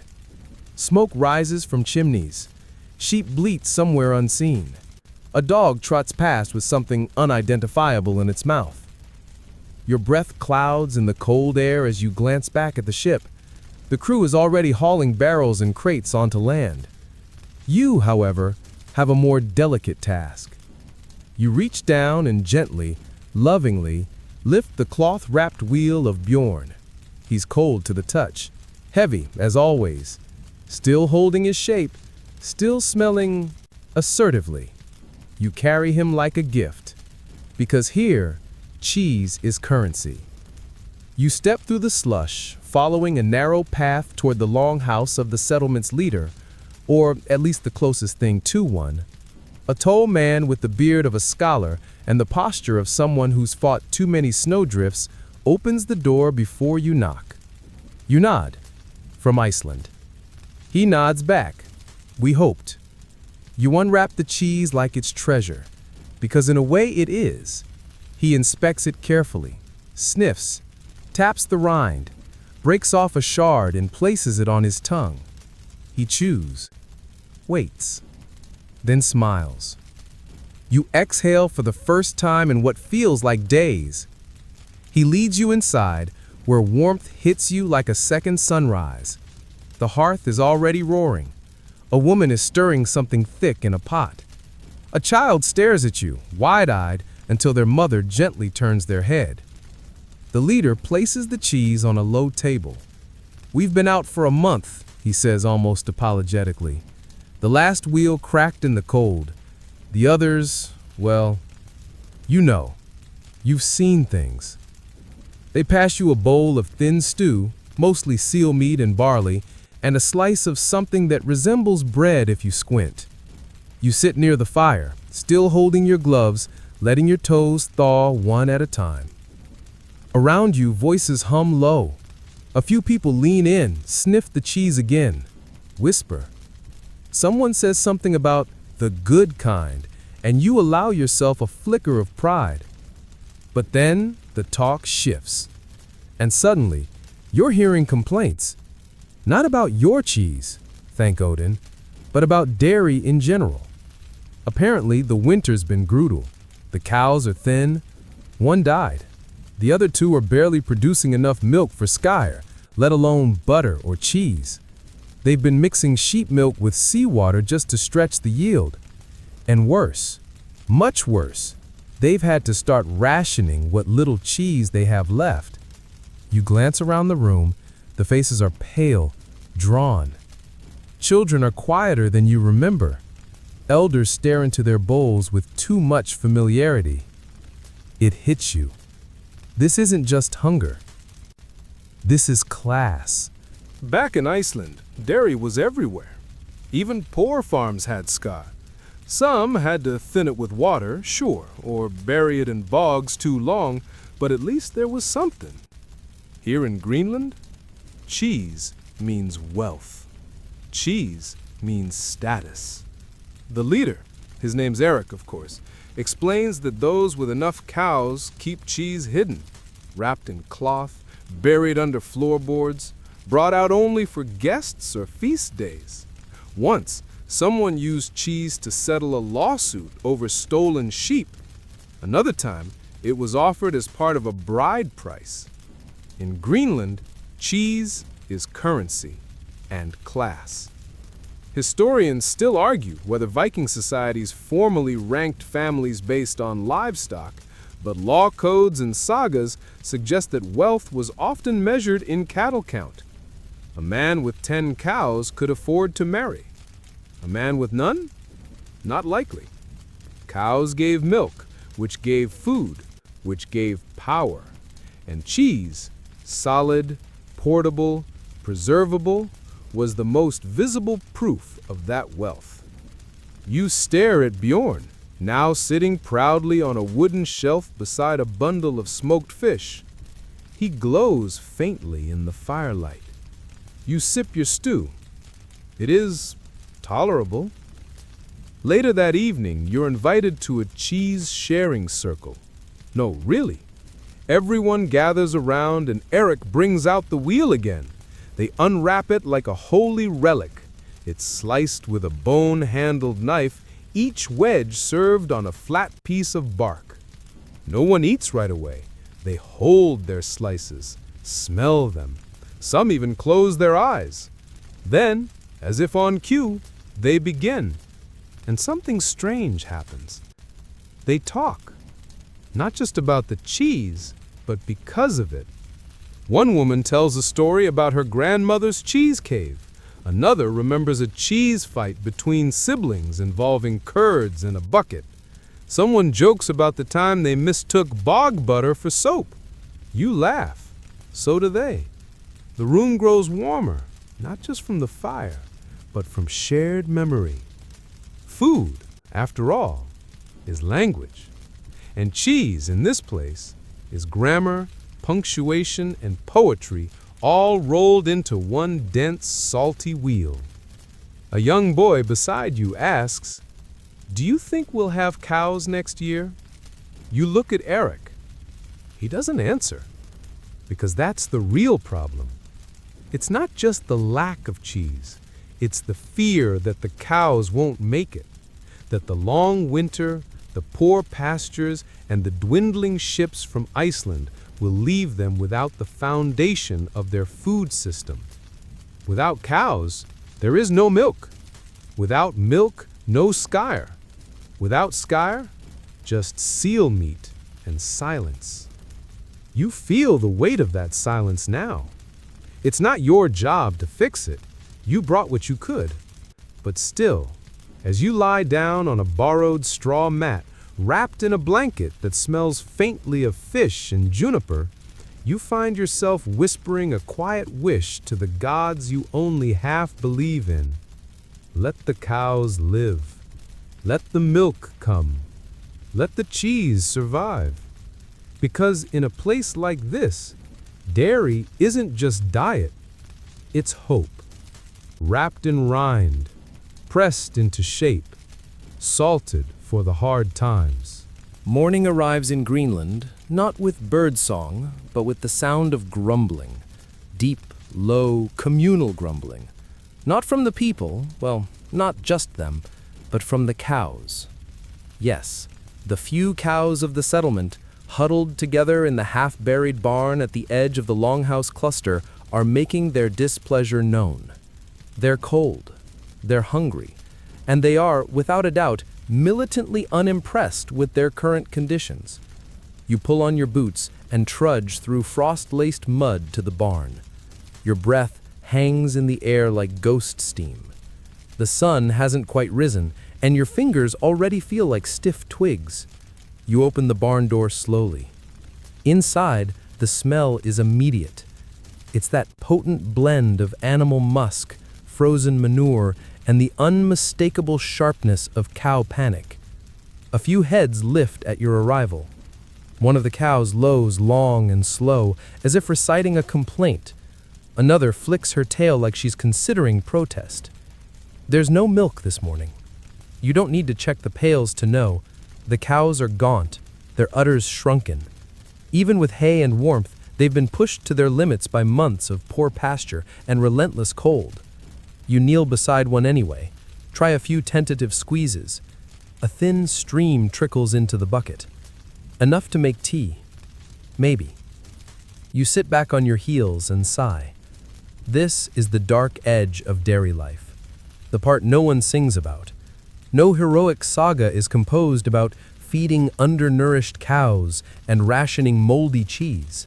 But this is where the real survival happens. And sometimes, survival gets ugly. You remember a story Eric told last night, after the cheese circle had ended and the fire was down to coals. A whispered tale, shared only after the children had gone to bed and the wind howled just loud enough to make the words feel secret. He said there were rebels once. Dairy rebels. People who'd grown tired of the uneven rationing, of the hoarding by wealthier families, of watching others bury cheese rounds in secret pits while their own children scraped bowls for scraps of butter. It started with quiet thefts. A wheel gone missing here, a pot of skyr diluted to water. Then came the milk sabotage. Someone spiked a batch with bitter herbs, ruining a family's entire churn. Another laced a soft cheese with wild garlic, normally safe, but in excess it caused stomach chaos. One man, so the story goes, broke into a storage shed and replaced the contents of a prized aging vat with seal fat and ash, carefully pressed to resemble cheese. It took days before the family realized. By then, the thief was long gone. The final straw, Eric said, was the cream poisoning of Bergen. You raise an eyebrow at this. Surely not. But he insists. A feast, a wedding, a great celebration. Cheese and cream served in abundance, and within hours, chaos, illness, vomiting, accusations of witchcraft. The bride's family accused the groom's mother. The groom's mother blamed the neighbor. The neighbor blamed the goats. No one ever found the culprit, but the whispers never stopped. To this day, in some northern settlements, people refer to skyr that smells too sweet as burgund. You don't know if it's true, but it feels true, because food inequality even in a world as cold and close-knit as this one, breeds resentment, especially when food is power. And cheese, humble as it seems, is precisely that. You step back from the cow, pat her shoulder, and leave the barn. Outside, a few other farmers are gathered near the well. They nod. One asks how the cows are doing. You give the diplomatic answer. Still breathing. Another nods. We're boiling moss again. Someone chuckles dryly. No one laughs. Inside the longhouse, breakfast is a muted affair. A small slice of bread, a dab of curd, a spoonful of seal stew. Someone uncorks a tiny jar of salted butter and everyone leans forward like it's a holy relic. The butter is passed, sparingly, each person dipping their knife and scraping only enough to flavor a bite. A woman beside you whispers, "Last week, a man traded his boots for a wheel of cheese." You raise your eyebrows. Was it good cheese? She shrugs. No idea. But he said his feet were warm enough. The barter economy here isn't just thriving, it's warped. Cheese has become a kind of meta-currency. Not just food, not just trade material, but something more. A measure of social capital. Who you share your cheese with says as much about your alliances as who you sit beside at the hearth. One elder tells the story of two families feuding over pasture rights. For years, they refused to speak. Then one winter, during a snowstorm, a young boy from one family fell ill. The other family sent over a small package, a single wedge of cheese wrapped in linen. No words, just the cheese. By spring, the feud had ended. You glance over at the shelf where Bjorn rests, wrapped carefully and perched between two wheels of local product, both drier, flatter, dusted and ash. Bjorn looks regal, perhaps even smug. You shake your head. Don't let the cheese get cocky. That night, after helping repair a broken cartwheel and ladling out stew, you're invited to sit beside the hearth with a group of elders. They offer you a bowl of warmed milk, thin, salted, infused with herbs. You drink slowly. Then one of them asks, "What do you think cheese is?" You blink. You mean the definition? He shakes his head. The meaning. You pause. You think about mornings spent at the churn, the smell of fresh curds and wooden cloth, the sting of spoiled wheels, the celebration of a well-aged round, the quiet, desperate way a Greenlander unwraps a foreign cheese. You finally say, "Cheese is effort, preserved." The elder grins. "That's what my grandmother said. But she also said it was forgiveness wrapped in salt." You glance up. Forgiveness? He nods. Because cheese takes what spoils, what sours, and turns it into something that can last if you give it time and the right hands. You sit with that for a while. Long after the others have gone to bed, you remain by the fire, staring into the embers, thinking about spoiled milk turned solid, about humans turned sour by hunger, about how even resentment can be softened with enough salt and patience. You think of the rebels. You think of the bride in Bergen. You think of a small wheel of cheese that crossed the sea to land in the hands of a child who hadn't tasted curds in a year.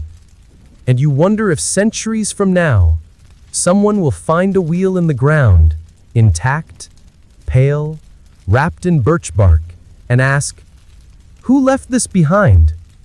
And the answer will be simple. Someone who hoped it might help. You dream of warmth, not fire, not blankets, but the kind of warmth that comes from sun on stone, from thick grass under flit, from cows lowing contentedly as they wander home at dusk. You dream of curds softening in a wooden bowl, of someone humming while stirring, of bread baked not in desperation, but in rhythm. And then you wake. The wind is howling again. It presses against the walls of the Greenlandic longhouse like a bored god trying to poke holes in the roof. Snow dust filters in through the smallest cracks. Your joints ache from sleeping on straw. Your fingers twitch involuntarily. Your hands still remember the churn, even in sleep. You pull on your tunic, threadbare now, and wrap your cloak tighter around your shoulders. It's not time to rise, not quite. But sleep has fled. You step quietly outside. It's early, pre-dawn. The sky is a gray so deep it feels like wool stretched across the world. There are no birds, no rustling trees, only the crunch of frost beneath your boots and the steady breath of cows sleeping in their sod-covered shelter. You head toward the root cellar, not because you expect anything new, but because habits have become lifelines. You open the door and descend into the cold, stone-lined belly of the hill. The air smells of old earth, dried moss, and of course, cheese. You light a tallow lamp and inspect your treasures. Bjorn still sits proudly on the top shelf, his rind darkening now, firming in the cold. Next to him, a flatter wheel has begun to cave inward, just slightly. The linen is damp. You reach out to touch it. It gives. Too much moisture, too fast. You frown, remove the cloth and press gently on the surface. The texture is grainy, cracks spiderweb along the bottom. You pick it up, carefully, reverently, and carry it to the back of the cellar where a low table sits beside a stack of rocks. The cheese hospital, as someone once called it. You unroll a new cloth, sprinkle it with dried juniper, and rewrap the wheel. There's still hope. You place a light stone on top, just enough to keep its shape, and whisper something that feels like both a recipe and a prayer. Then you stand, stretch your back, and glance around the cellar. And that's when you notice it. A small basket in the far corner, covered with fur, untouched. You step closer, lift the cover. Inside, parsnips, a few withered apples, a cloth pouch. You open it. Cheese, or something like it. You sniff. It's strong, old, a little sharp, not unpleasant. You break off a piece and taste. Your eyes widen. This is not Greenland cheese. This is from home, from Iceland. You clutch the pouch in both hands and sit on a crate, chewing slowly. The taste opens memories like shutters. The smoke of your hearth, the cool stone floor beneath your feet, the soft grunt of your favorite cow, Dagny, nudging you for attention, the laughter of someone long gone. You eat another piece, then stop. This is treasure. You reseal the pouch and tuck it under your arm. Someone must have traded for it, perhaps on a ship weeks ago, perhaps as a gift, forgotten. It doesn't matter. What matters is this cheese has made it. From one coastline to another, through storms, through hunger, through countless hands and pockets and cellars. You step back outside, clutching the pouch, and walk toward the smokehouse where breakfast is being prepared. A few others are already stirring. One is slicing dried fish, another is grinding barley. You place the pouch on the table. From Iceland, you say. Eyebrows lift, mouths part in surprise. Eric, bleary-eyed but quick, unwraps the cloth and inhales. Well, if that doesn't smell like spring rain and goat dreams. Everyone laughs. The cheese is sliced, thinly, reverently, each piece placed on a slab of flatbread. No one eats first, they just look, smell, remember. Then Eric takes a bite. He closes his eyes, nods. The others follow. The taste travels through the room like a wind from a warmer place. You can see it in their faces, memories reawakening if only for a moment. Someone mutters about green pastures, another mentions the color of Iceland's moss in summer. A child asks if they'll ever go there. No one answers, but someone cuts them a slice. You chew your own slowly, savoring the bite, the firmness, the faint salt. It's not much, just a few bites, but it's proof. Proof that survival is possible, that food can cross oceans and outlast winters, that cheese, of all things, can carry a message stronger than words. Someone places a small wedge on the shelf beside Bjorn. A gesture, a kind of offering. You nod. Because in this frozen corner of the world, cheese has become a system of belief, a ritual, a way to say, we are still here, we still remember, we still try. Later that day, you help with the animal pens. One of the sheep has given birth. 2 wobbly legs, big eyes, a nose already too curious. The calf is still clumsy, but warm, soft, and a little bit ridiculous. You laugh once, quietly. And as the sun dips again below the horizon, you find yourself sitting outside, wool blanket pulled tight, watching the cows chew their evening meal with the tired patience of beasts who have seen far too many winters. You lean back and think, cheese isn't just nourishment, it's witness. To journeys made, to stories passed, to people remembered not for their swords, but for their stews. The wind howls again, soft but insistent. You close your eyes and dream of churns. The monastery is silent in a way that feels judgmental. You're not used to this kind of quiet, the sort of hush that seems to push you backward as you walk, like you're tracking mud into a clean room. The air smells of old parchment, wood polish, and incense, with just the faintest whisper of disapproval. You pull your cloak tighter around your shoulders, glancing down at your boots. Still damp, still muddy. One of the monks noticed and didn't hide his frown. He didn't say anything, of course, but the silence around his expression was eloquent. The long stone corridor opens into a small room. A table sits in the center, bare except for a single candle, a pitcher of water, and a wooden bowl. A bowl that, until just moments ago, held a portion of your Viking cheese. The cheese is gone now, vanished like a miracle in reverse. You sit across from a monk named Brother Ulrich, thin, pale, cloaked in brown wool so perfectly neat it might as well be painted on. He rubs his forehead with 2 fingers as though trying to massage out a memory. Then he leans forward and says, very slowly, "It was alive."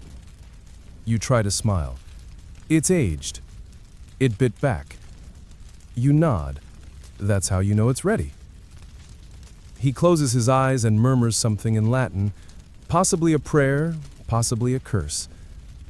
You've met resistance before. Skepticism, sniffing, cautious poking, but this is different. This is spiritual distress. Apparently, your well-traveled wheel of Icelandic cheese has caused a small theological crisis among the monks. Historians still debate the full extent of dairy's role in Norse Christian interactions. By the time Christianity took root in Iceland around the year 1000, dairy traditions were already ancient, sacred, and deeply ingrained in Viking daily life. Yet for many newly arrived Christian clerics and monks, cheese was an uneasy artifact, a product that smelled like old gods and unwashed paganism. Brother Ulrich clears his throat. "We have rules," he says carefully, "about fasting, about what comes from animals, about fermentation." You nod slowly. He continues, with the delicacy of someone explaining why your beloved pet has been excommunicated. "There are concerns that your cheese, that is, the method, it may not conform to the accepted, sanitary disciplines. You blink. It's boiled, it's salted, it's hung in cloth. Blessed sometimes. He raises an eyebrow. Blessed by whom? You hesitate. Usually by Ingrid. He looks confused. Our churn priestess. The silence that follows is long, echoing, possibly eternal. You quickly clarify. She's very clean.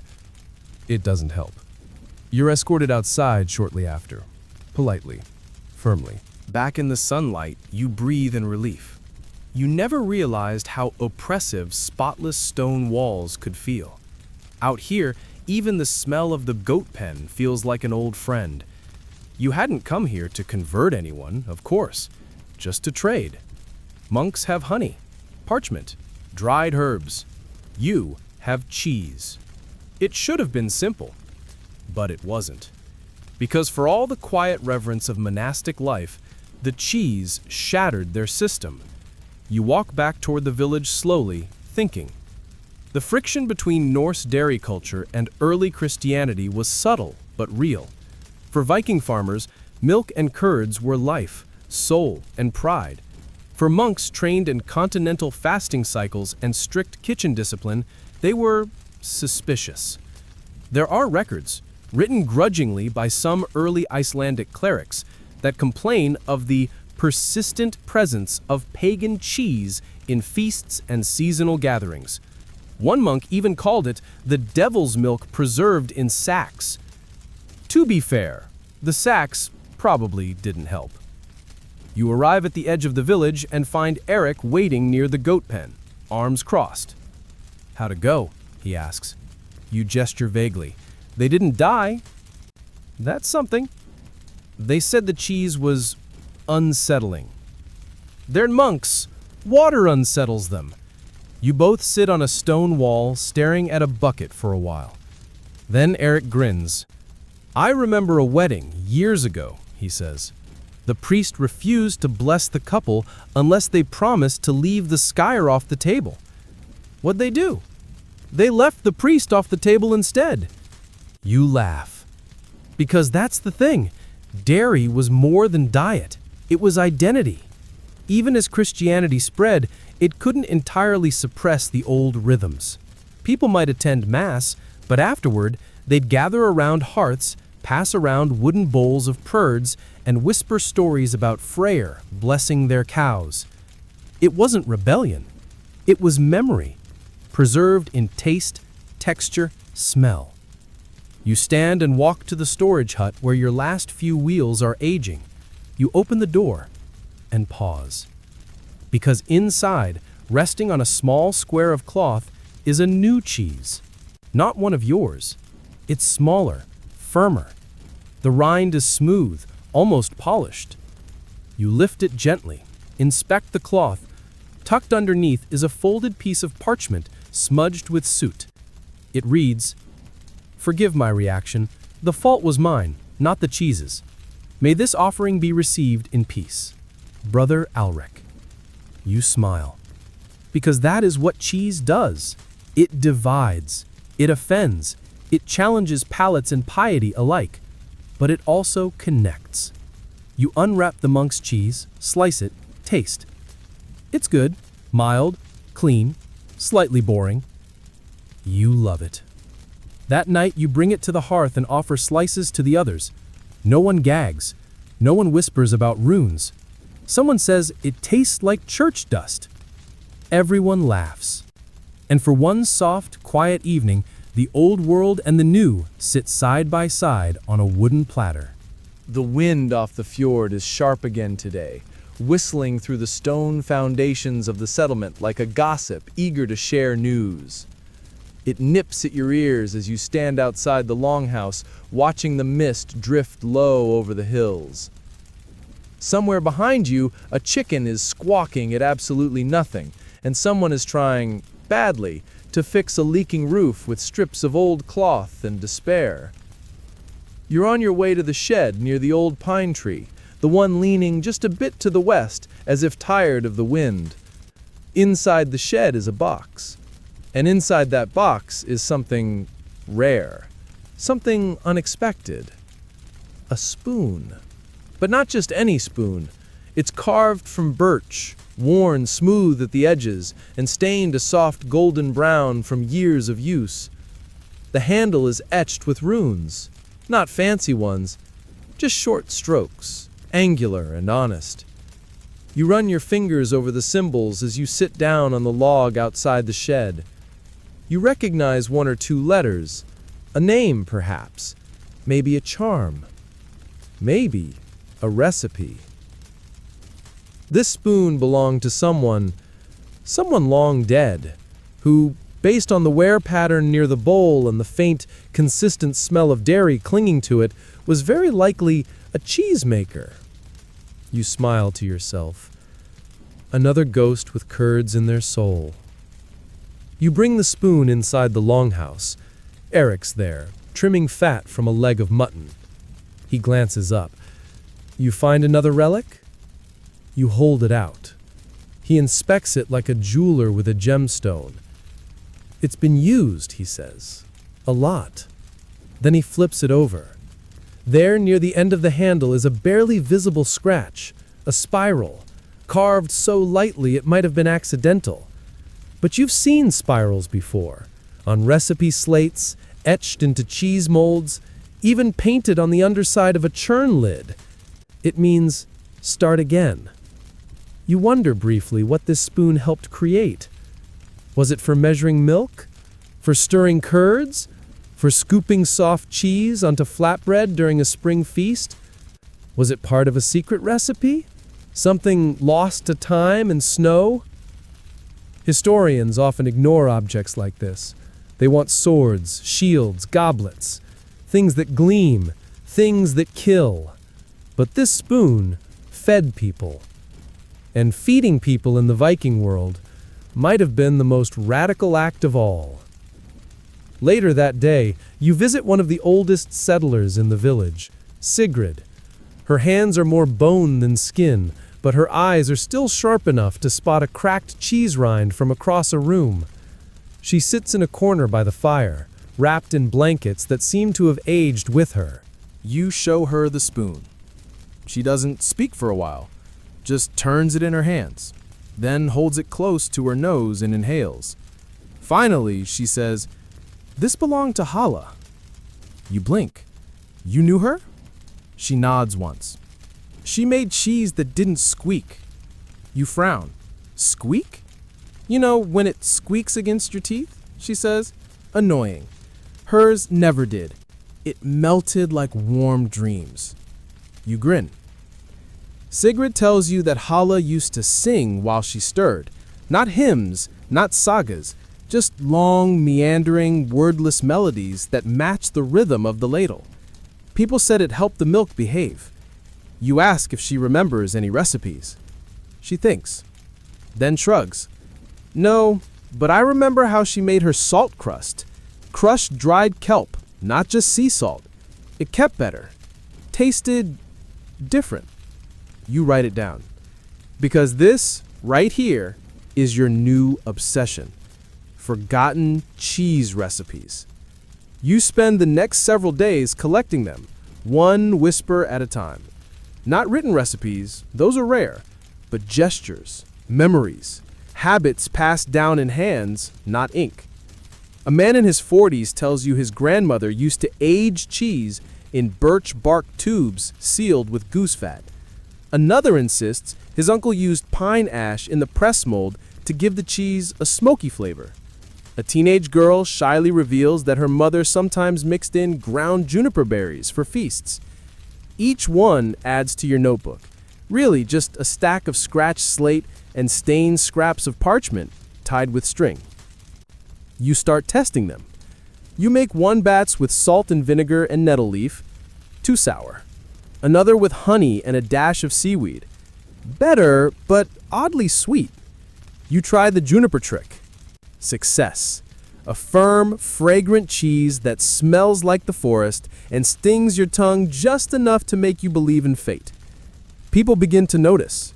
A few stop by the longhouse to drop off firewood, then linger just long enough to ask if you're testing anything new. Eric jokes that you're becoming a cheese sorcerer.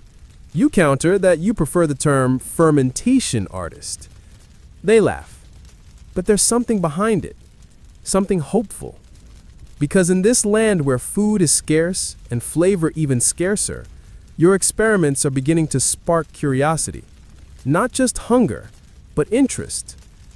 You think back to the spoon, that carved spiral. Start again.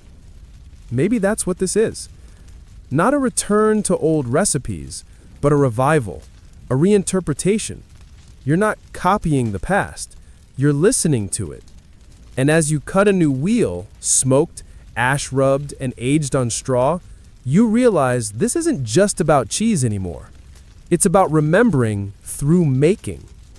You wrap the wheel in cloth and write on the side in charcoal, Hala 2.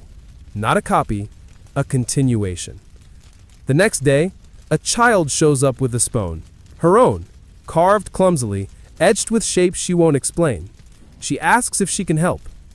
You hand her a ladle, and just like that, a new churn song begins.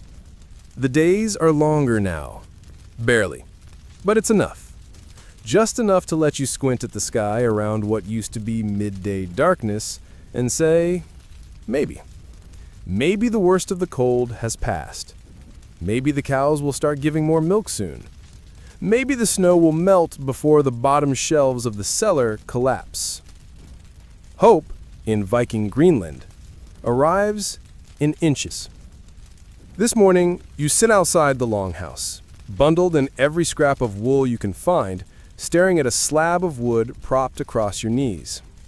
On it rests your most recent creation. Something bold, a little risky, and definitely experimental. It's a wheel of cheese so pale and smooth that it looks almost sculpted. A faint line of ash runs through the middle like a horizon. The rind has firmed up nicely. But it's not the sound that matters. It's what this wheel is meant for. Because today isn't just a market day, or a feast, or a visit from a ship. No, today is the thing. The gathering, the meeting of voices and fists and feuds. A place where problems are aired, disputes are settled, punishments are declared. And if you're lucky, someone brings pickled turnips. You're going. And you're bringing this wheel. Because today, you're going to settle a case with cheese. You weren't supposed to be involved. But when disputes get tangled, especially about land, cows, or the shared use of a smokehouse, someone has to step in. And in this case, that someone is you. Not because you're wise, not because you're persuasive, but because you make good cheese. And in this world, good cheese has weight. You arrive at the gathering place, just a wide circle of flattened snow near a half-frozen stream, and find the usual assortment of neighbors. Cloaked, cold, quiet. Someone's already arguing over a misplaced boat, another over stolen eggs. You nod to Eric, who gestures toward the group forming near a particular boulder, the one always used for judging. The issue is this. Two families, both claiming they have the right to pasture their cows on the same patch of tawing grass. One claims ancestral rights, the other claims a recent agreement made during a wedding feast and apparently sealed with a particularly large wedge of smoked cheese. Unfortunately, that wedge was eaten. So, no evidence. You step forward. In your hands, your wheel. Ash rubbed, firm, subtly flavored with garlic and wild chive. A wheel made not just from milk and rennet, but from weeks of cold labor, late night notes, and whispered experiments. You hold it up. Let this settle it. People blink. You explain, one half of the wheel will go to family A, the other to family B. If they can agree on the taste, the texture, the balance, then clearly the land can be shared as well. If they can't, you shrug. Then they'll just have to argue hungry. There's a pause, then a laugh, then another. Sigrid, elder, fierce, respected, steps forward. She takes the knife from your belt, cuts the wheel cleanly in half, and hands a portion to each family. They sniff, taste, chew, and then, unexpectedly, they start talking about the flavor, the salt, the drying method, whether you used cloth or ash directly, whether that faint tang comes from juniper or sourgrass. For 10 minutes, they forget the land entirely. And then, one of them, the larger man with the red beard, says, "It's good. I'll let them use the pasture in spring." The other nods, "And we'll trade them fish during winter." Just like that. Not with fists, not with knives, with cheese. Historians still debate the literal use of cheese in Viking legal matters. There's evidence in certain Icelandic sagas that food offerings, particularly rare ones, like cheese, were used in oath-making and reconciliation ceremonies. One tale mentions a farmer ending a blood feud by serving skyr in wooden bowls marked with family runes. Another describes a woman hiding an apology inside a cloth limb, words stitched into the linen itself. It wasn't formal law, it was cultural logic. You can't duel someone with a mouthful of curd. Back at the longhouse, you place a small wedge of the wheel on your shelf. The rest is gone now, split, shared, resolved. You wrap the wedge in birch bark and press a thumbprint into the top. Proof of what cheese can do. Later that night, Eric pours a bit of mead into 2 wooden cups and hands you one. "To the cheese," he says. "To its diplomacy," you reply. You sip in silence for a while. The fire crackles. The dog snuffles in its sleep. Then Eric says, "Did you hear about the woman who lied during a trial and her cheese went sour?" You frown. "That's not a thing." He nods, dead serious. Swore an oath over a bowl of curds, said she didn't steal the spoon. Next day, her skyr batch went green. Coincidence? Maybe. But no one eats her cheese anymore. You shake your head, but part of you, some small part, wonders. Because in this world, cheese listens. It watches. It judges. It knows when you've churned in anger and when you've stirred in peace. Later, as the fire dies down, you scribble notes on a scrap of slate. Ash band, visual split, useful in dispute cases. Garlic, too strong for some, adjust next batch. Birch bark, ideal wrapper, absorbs less salt. Cheese may prevent murder. You pause, then underline the last one, twice. There's a bite in the air this morning. Not sharp, not cruel, but insistent. A reminder that spring, though visible in patches of thawed mud and damp grass, is still only halfway awake. You step outside the longhouse and feel the sunlight on your face. Real sunlight. Not the pale imitation that sometimes sneaks through the cloud cover, but the real stuff. Warm enough to make your shoulders slacken. Briefly. It's the kind of morning that makes you want to inventory everything, just to know what you've made it through with. How much salt is left. How many wheels of cheese survived. How many cows still move when you call their names. You walk the path down to the aging shed with slow, steady steps, aware that your boots are leaving footprints in soil rather than snow for the first time in months. Inside the shed, the air has shifted. It's no longer still and sour. It smells, dare you say it, alive? You light a lamp and begin the count. Bjorn is still there, naturally, sitting on his little wooden pedestal like a proud elder. He's now developed a firm, grayish rind and a weightiness that commands respect. You press a finger gently to the surface. It gives just enough. He is, you think, at his prime. Beside him, Hala, too, wrapped in straw, with a neat ash band and a slightly bulging edge. She'll need to be eaten soon. The ash keeps the mold in check, but only so long. On the bottom shelf, a few small experimental rounds. One is riddled with tiny holes, possibly deliberate, possibly mice.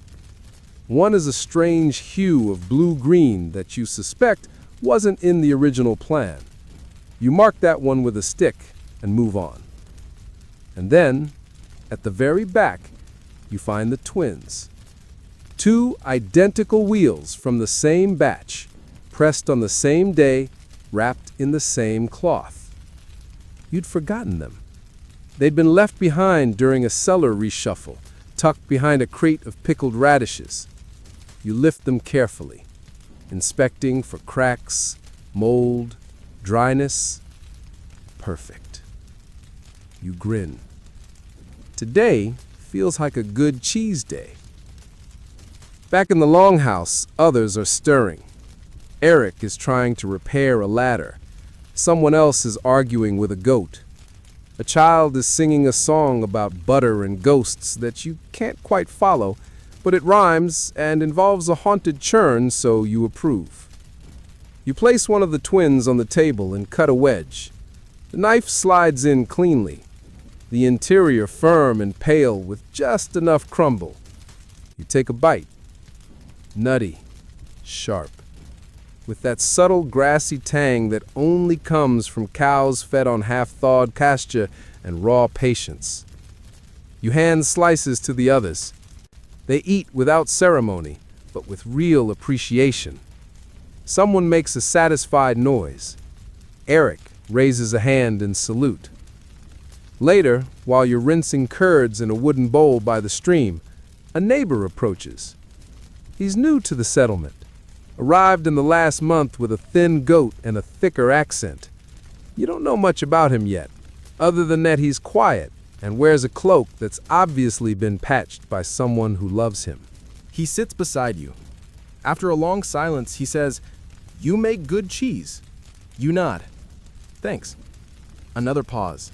Then, "You should teach." You frown. "Teach who?" He shrugs. "Anyone. Everyone." You scoff. "People here already know how." "Some do. Some don't." You don't answer. Just keep stirring the curds. But the thought lodges in your head like a pebble in a shoe. Because he's right. Yes, most of the elders know the basics. Yes, many of the children have helped stir or taste or carry, but few know how to press, how to cure, how to troubleshoot a wheel that's turned soft on one side. Fewer still understand the balance of rennet and heat, the ways herbs shift flavor, the subtle timing that separates a mild, gentle round from one that burns the tongue. You've kept most of it in your head, or scribbled on bits of slate, or whispered to the fire while working. But you haven't taught. You haven't passed it on. That night, you call a meeting. Not a formal one, just a gathering near the hearth, with flatbread and a few slices of the twin wheel. People trickle in slowly. By the time you start speaking, the room is full. You tell them what you've been doing. The experiments, the spoon, the rune, the forgotten recipes, the discoveries. You show them the notched ladles and the carved molds, the way to wrap cloth so it doesn't cling, the trick of turning the wheel on the third day, not the second. You teach, and people listen. Sigrid speaks up from her usual corner and shares a trick for judging salt levels with your tongue alone. A young boy asks if you can make cheese in a pot over a traveling fire. Eric claims he once aged around inside his boat for a month and called it fjord cheese. No one believes him. Everyone laughs anyway. Someone asks if the old gods liked cheese. You answer seriously, only the good kind. After that, the lessons become regular, weekly, then daily. People start bringing their own milk, their own curds. They compare aging times. They argue over the best herbs. A group of children invent a song about curd stirring that is absolutely awful and yet impossible to forget. Soon, the entire village smells like cheese, but in a good way. One evening, you sit on the steps of the longhouse, watching the sun hover just above the horizon like it's trying to make up its mind. Next to you, the neighbor who suggested teaching sits quietly, eating a hunk of his first finished wheel. He doesn't say anything, he doesn't need to. You both know what it means. In a place where so much can be lost, warmth, light, stories, even cows, knowledge is the only thing that grows when shared.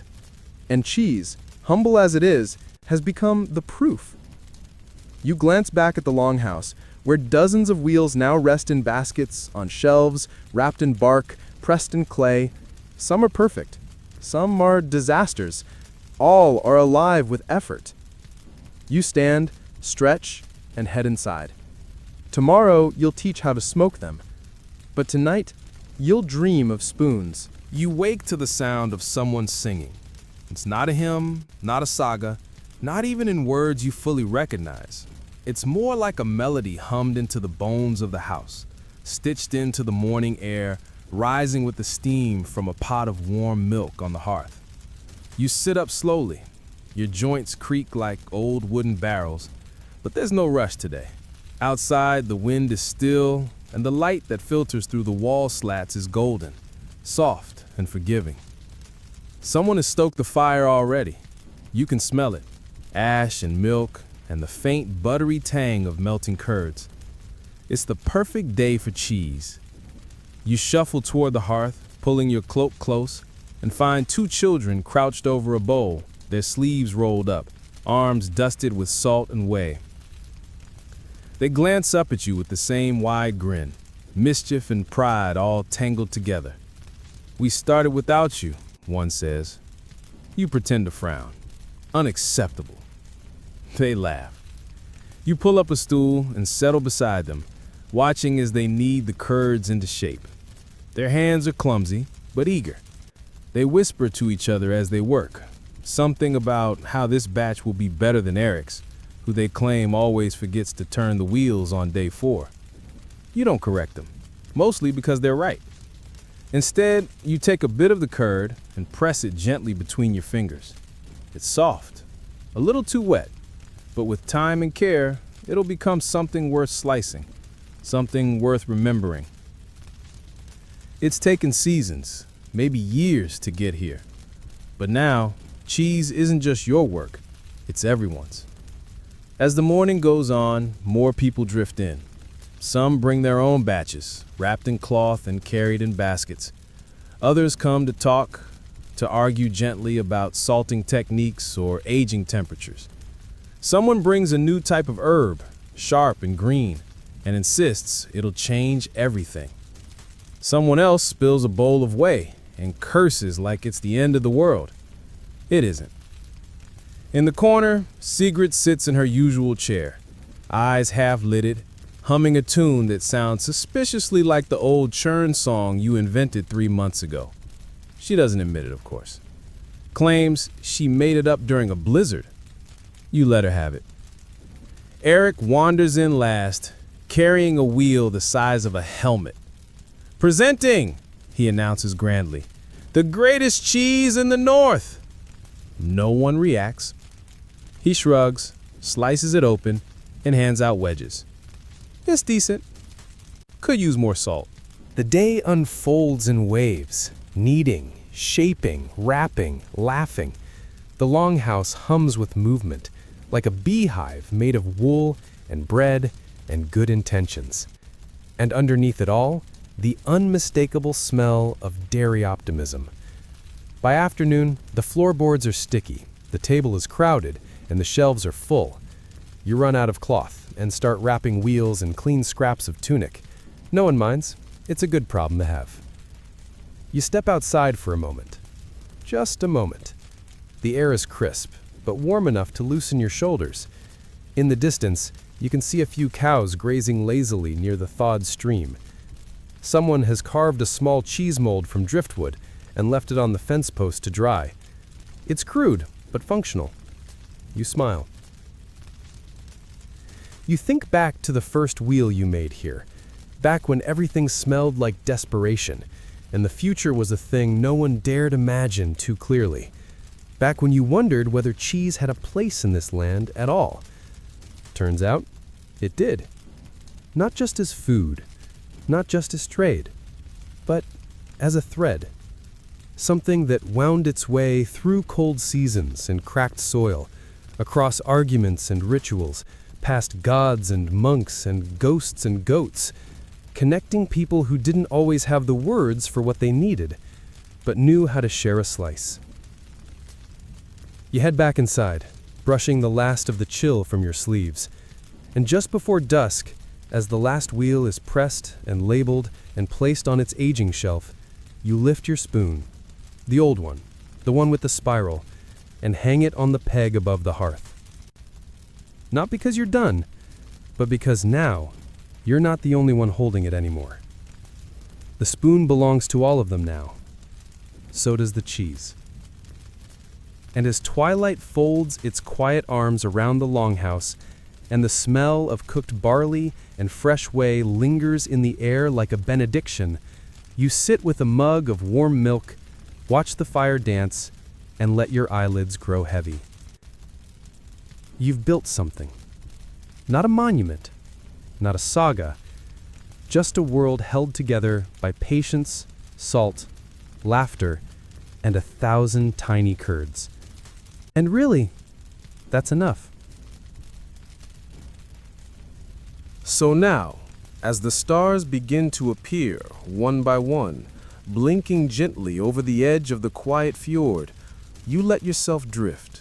The fire crackles low. The air is soft and still, like a wool blanket laid across your shoulders. Your breath slows. Your hands, once busy with cloth and curd, now rest peacefully in your lap. Your fingers still carry the faint memory of stirring, pressing, lifting, and somehow that memory is soothing. A rhythm, a quiet pulse of doing something small and doing it well. Somewhere outside, a cow snorts in its sleep. Someone laughs softly near the coals, murmuring about tomorrow's batch. The shadows stretch longer across the floor, curling around the sleeping dog, the stacked wheels, the dangling herbs. Everything has softened. The sharp corners of the day have melted into comfort. And you, in the center of it all, breathe it in. The warmth, the quiet, the scent of cheese aging in the dark. You don't need to plan. You don't need to remember anything right now. There is no task waiting, no cold to brace against, only this moment, this gentle, silent moment where everything, somehow, is enough. Let your shoulders go slack. Let your eyes close. Let the cheese keep watching over you. Sweet dreams.